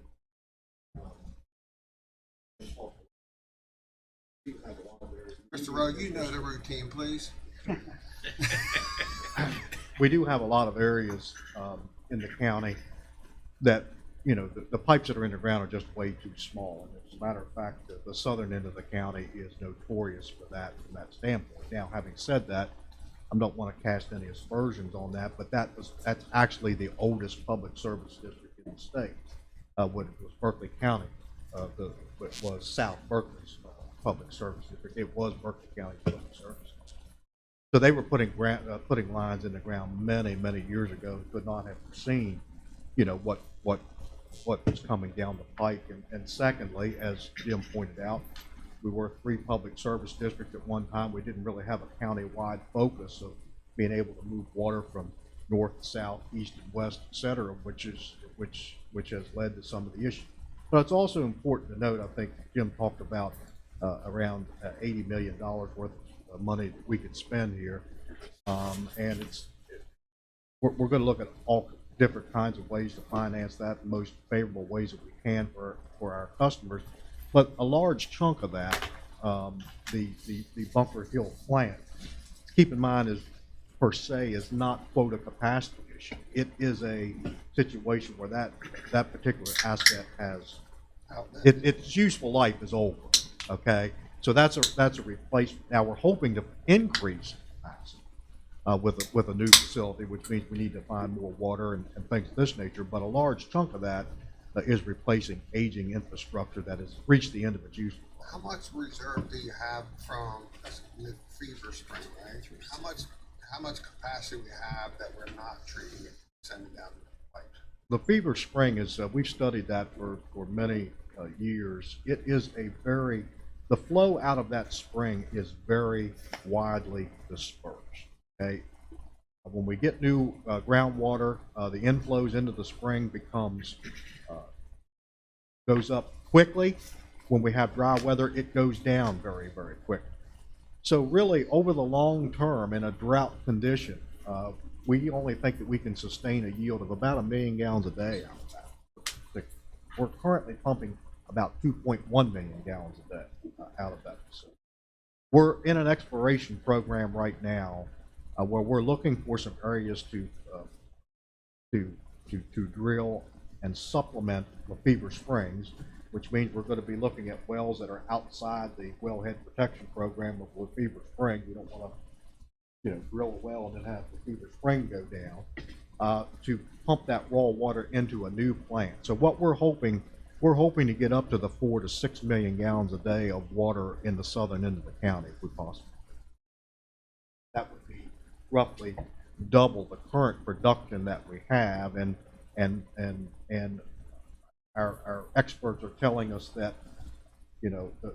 by using wells, it's not as variant. It will be variant for the water table, but not as variant as a limestone spring is as far as how much the output fluctuates. Any other questions for Jim or Greg? Just want to say thank you for a job well done. Thank you for staying in front of the curve. And please, if we can ever get together more often and share where we are, we'd love to do that. And I did just give you a little graph on our biggest water users. You can see the influence it's had on our activities. So thank you very much. Please, if you haven't anything for me. Before Jim and Greg leave, I just, Jim and I run into each other fairly often, probably more here recently than earlier this year. Has always been quick to share information with us, but Greg, in his role not only on the water board but with the sewer district and also now with the stormwater management district, has always been quick to answer my emails and if the council has any questions, I know I can read in any one of those three areas. I can reach out to Greg and he's very, very responsive and usually able to provide the information that this council needs pretty quickly. Very much appreciate that. There's something about Mr. Rowe that he doesn't shy away from tough boards. Well, Fire board being one of them. I don't want that. So, but yeah, Greg has always done a wonderful job of sharing boards and making sure the finances are always stable and accepting challenges. So we thank you for that, Greg. All right. I also have some other board members in the audience as well, so thank you for being here as well. But we'll move on and thank you, Greg. I need to call you sometime. Yeah, I got a couple quick questions. If you want to stick around, we can do it after the meeting. Okay. If not, then we'll contact each other. Next on our agenda is interview for Board and Commission vacancy. Marty Roberts, candidate for 911 Advisory Board. Mr. Roberts, how you doing? All right, sir. Tell us a little bit about why you want to serve on the board and what your experience would be, since we don't know anything about you. Well, I've been a volunteer firefighter in this county since June 1986. Still currently, I've been an employee in several different capacities with Berkeley County since September of 1990. So I have a. Is that why they named the fire truck Engine 90? I don't know about all that, but I was instrumental in that piece of equipment being purchased by the county council. But I would say that communication, as me and Chris Fincham was just sitting back there chit-chatting, communication is a very vital part of our job and law enforcement, EMS, and I have not been involved in law enforcement, but I have been involved in EMS and fire in this county for several years. And I believe I can bring a strong voice from the chief, from the ambulance authority, chief from fire, whatever it may be, or law enforcement, and understand what they're trying to say or trying to get done, and be able to bring that to the table and have a discussion and come out with a great plan for all of us out in the field. We have some struggles now with some things, and I just feel that with somebody with an open mind and be able to sit down and digest what we're trying to do and figure out the right solution for all of us, I can do so. This position's been created because there's a position for a volunteer fireman to be on the position the same as their Chris representative ambulance authority. And then the sheriff is supposed to be represented as well. But so Marty would be is asking to be appointed to the 911 Advisory Board since Tommy Puffenberg resigned. Yes, correct. The Fire and Rescue Association selected me to be their rep on the 911 Advisory Board committee. That's why I'm here before you today. Okay, all right. Ms. Mock, do you have any questions for Marty? No, I just want to thank you for being willing to step up. I mean, it always has been available, but not very many. Sometimes people get involved, but then they don't want to be involved. They just want to stay on the sidelines. Thank you. Mr. Whitaker? There's no questions I have for Marty other than thank you for your contributions to the county already and your willingness to serve for us, so thank you. You're very welcome. I guess the only question I have for you, Marty, because I know enough about you, is the meetings are on Tuesdays at 2 o'clock. Is that going to be a problem? No. And you have a background in the fire for years, since 1990. So that's all I got. Enough about you. All right. All right, thank you all. All right. Thank you. All right. I think we're just about on schedule. So next on our agenda, Brian, everybody here that you expected. All right. Next on our agenda is to recognize our own Berkeley County Emergency Ambulance Authority for taking second place in an international competition for trauma care at the Trauma Care Conference and Competition in Las Vegas, I believe it was. Is that correct? Our team that went out represented Berkeley County very well, as always. One of the, I think was the closest competition in the history of the competition been going, if I remember correctly. We just want to recognize you, your team, and the ambulance authority as a whole for doing a wonderful job. So if everybody come forward and they've got a certificate here to present. Photos to take. And photos to And take. photos to take, right? So we'll have you all to tell the people out there in the public a little bit about your talent out there. Job well done, Brian. You want to go ahead and talk about it before you all go? Well, as Mr. Copenpaper said, this is our fourth last 5 years participating in this competition. Took second the first year. This year we went in a lot more confident, a lot more together with a single mind of at least beating these guys from Canada that keep winning it year after year after year. So we decided to take them out the night before to really late in the morning, get them good and drunk, and then go to the competition the next day. But no, that's not what we did. But this competition is put on by the International Life Support Trauma Committee, which is a global committee of anywhere from pre-hospital providers to neurosurgeons that look at trauma and how we care for those trauma patients from the pre-hospital point all the way into the hospital. So these scenarios, and I'll let our training officer and these guys talk about it here in a little bit, but they're designed to really task them to the max. This year was by far the craziest one I saw anyway, but as Mr. Copenpaper said, it was the second narrowest gap. There was only 6 points between us and the UK that won. But it's important for these guys to know, it's important for the people to know that this is the quality of care you have in Berkeley County, West Virginia. The best in North America, not the US, but North America. Second in the world. That says a lot about us. So I'm proud of them. I'll have my squad training officer come up and tell you a little bit about the competition real quick. And I see your cert, and we also have some additional plaques that you guys can hand out too. So I'll introduce them first. To my left is Sam Miller, one of our paramedics, our squad training officer, Ryan Berry, and another paramedic, Ryan Minch. And of course, you guys know Chief Weinbrenner. But talking about Chief Weinbrenner and the Ambulance Authority, the chief just last month was named a Heart Hero of the Month for the healthcare advocates for recovery and treatment. So he's out there doing great things, but that's always good. So Ryan, I'll let you talk about the competition. Hello, it's my first time here. My name is Ryan Berry. As Brian said, I'm a squad training officer for the Ambulance Authority. This is my fourth year competing in this competition.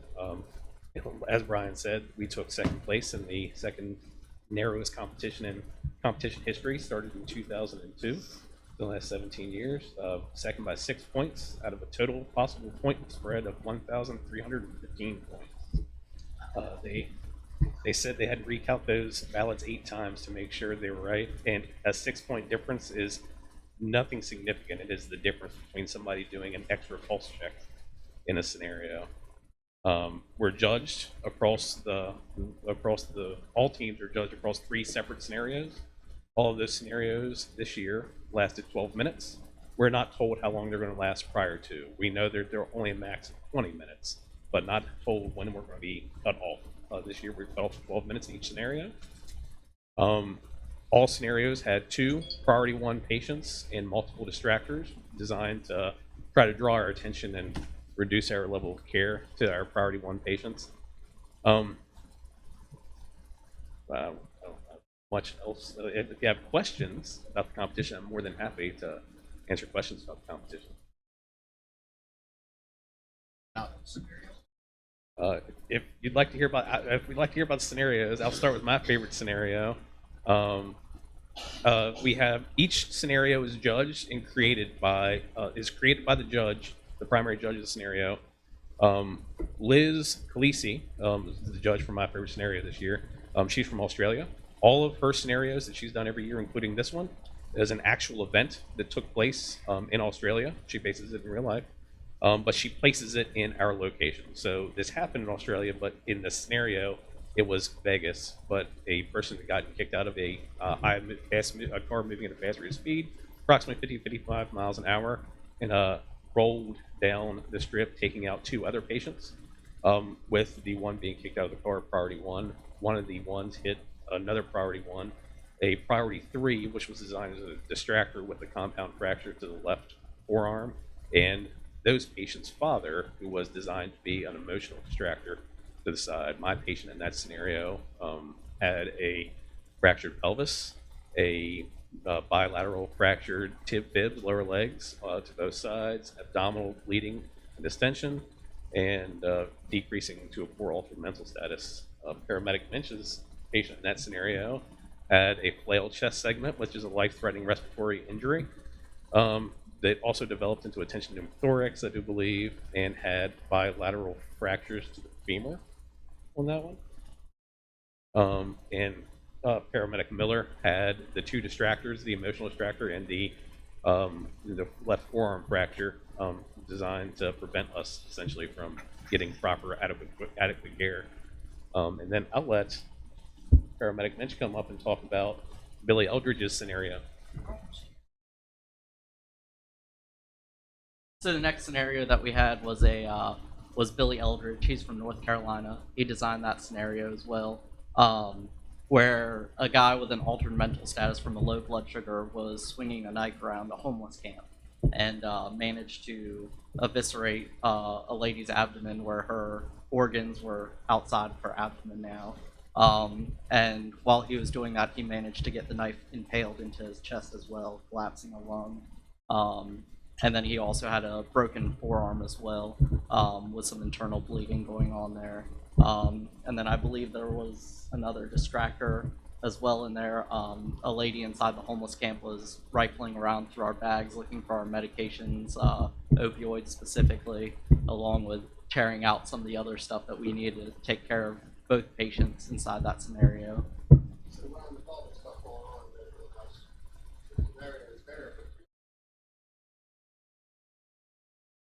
That's correct. It's not like they're gonna say, okay, this is all that. You're going in, you have to evaluate each one of the patients and keep your eye on the surrounding area. That's correct. They tell you nothing about the scenario when you go in there. They just say, here you go. And whatever questions you ask, they'll give you answers to.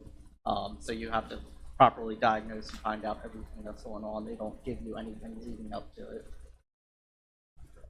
And then I'll let Sam tell you about the third scenario.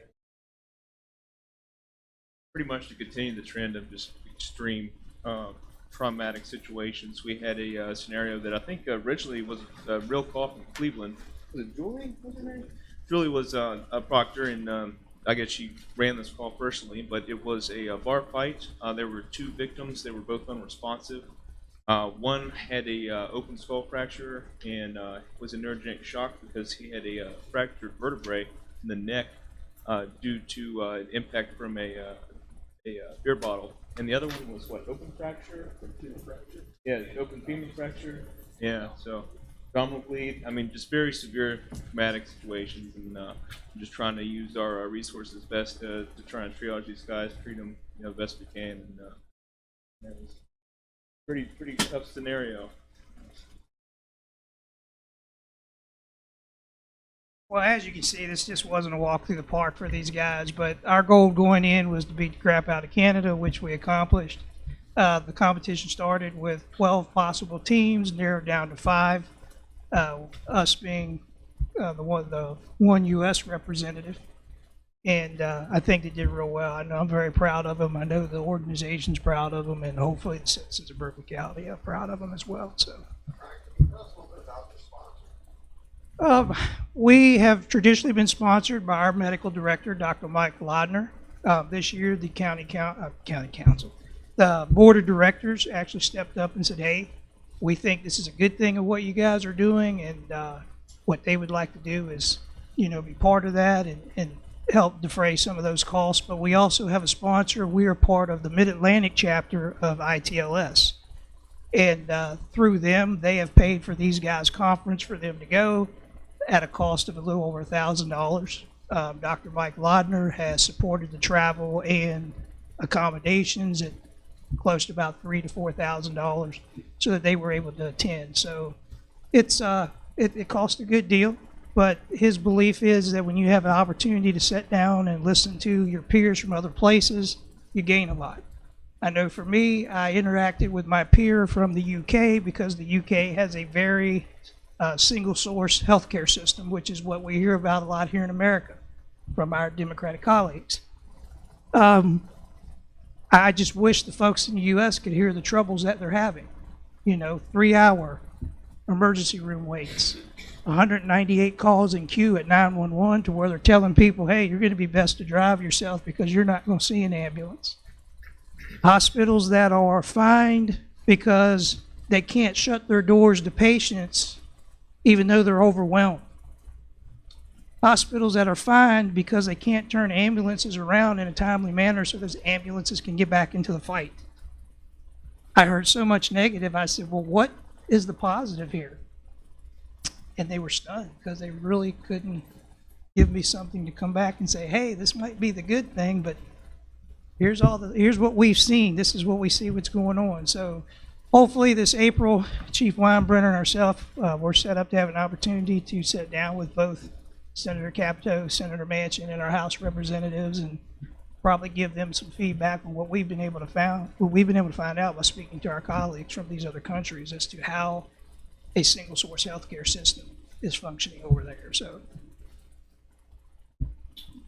At this time, Berkeley County Council Certificate of Achievement, congratulate the Berkeley County Emergency Ambulance Corps of outstanding excellence, superior performance, and of winning second place in the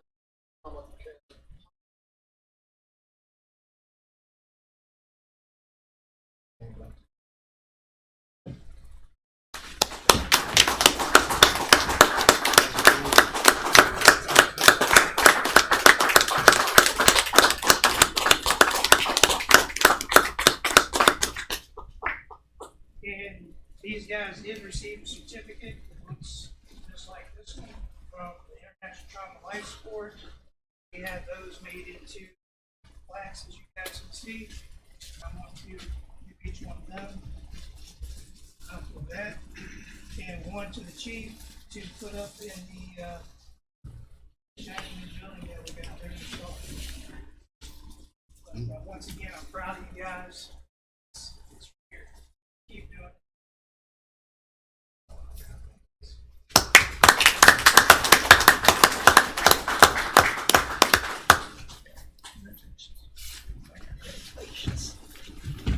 Congratulations. We'll take photos here in a second. Yeah, thank you. Congratulations. Congratulations.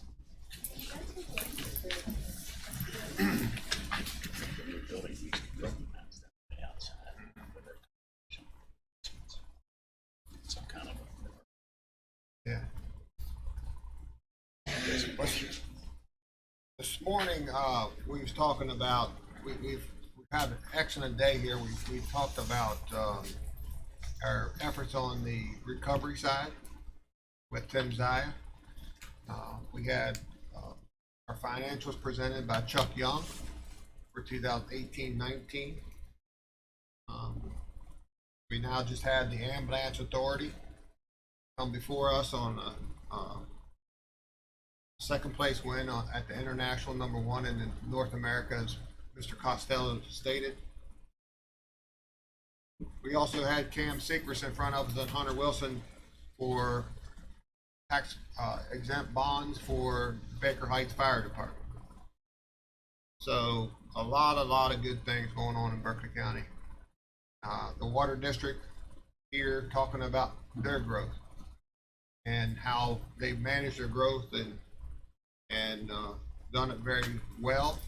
And like everything else, when it comes to public safety and government entities, we always have to stay out in front of the curve. We always got to do better. We always have to prepare for something that we don't know what's coming down the pipeline, as our ambulance authority did in the latest competition. It's great to be part of the team coming from the county council. It's wonderful. And you know us, somebody says, you know, the county council's doing a wonderful job, we always make sure it's a we and not a me. So I want to thank each and every one of you. Doing a great job. And making Berkeley County what it is today. Thank you. Anybody else? I think that sums it up pretty good, but I think that new building out there needs to have that designation of your all's achievement. So, any items from the public? If not, Ms. Malk? I'd like to move if we get recess. All right, we are recessed and we're going to take Pictures. photos. Chad, we need Chad right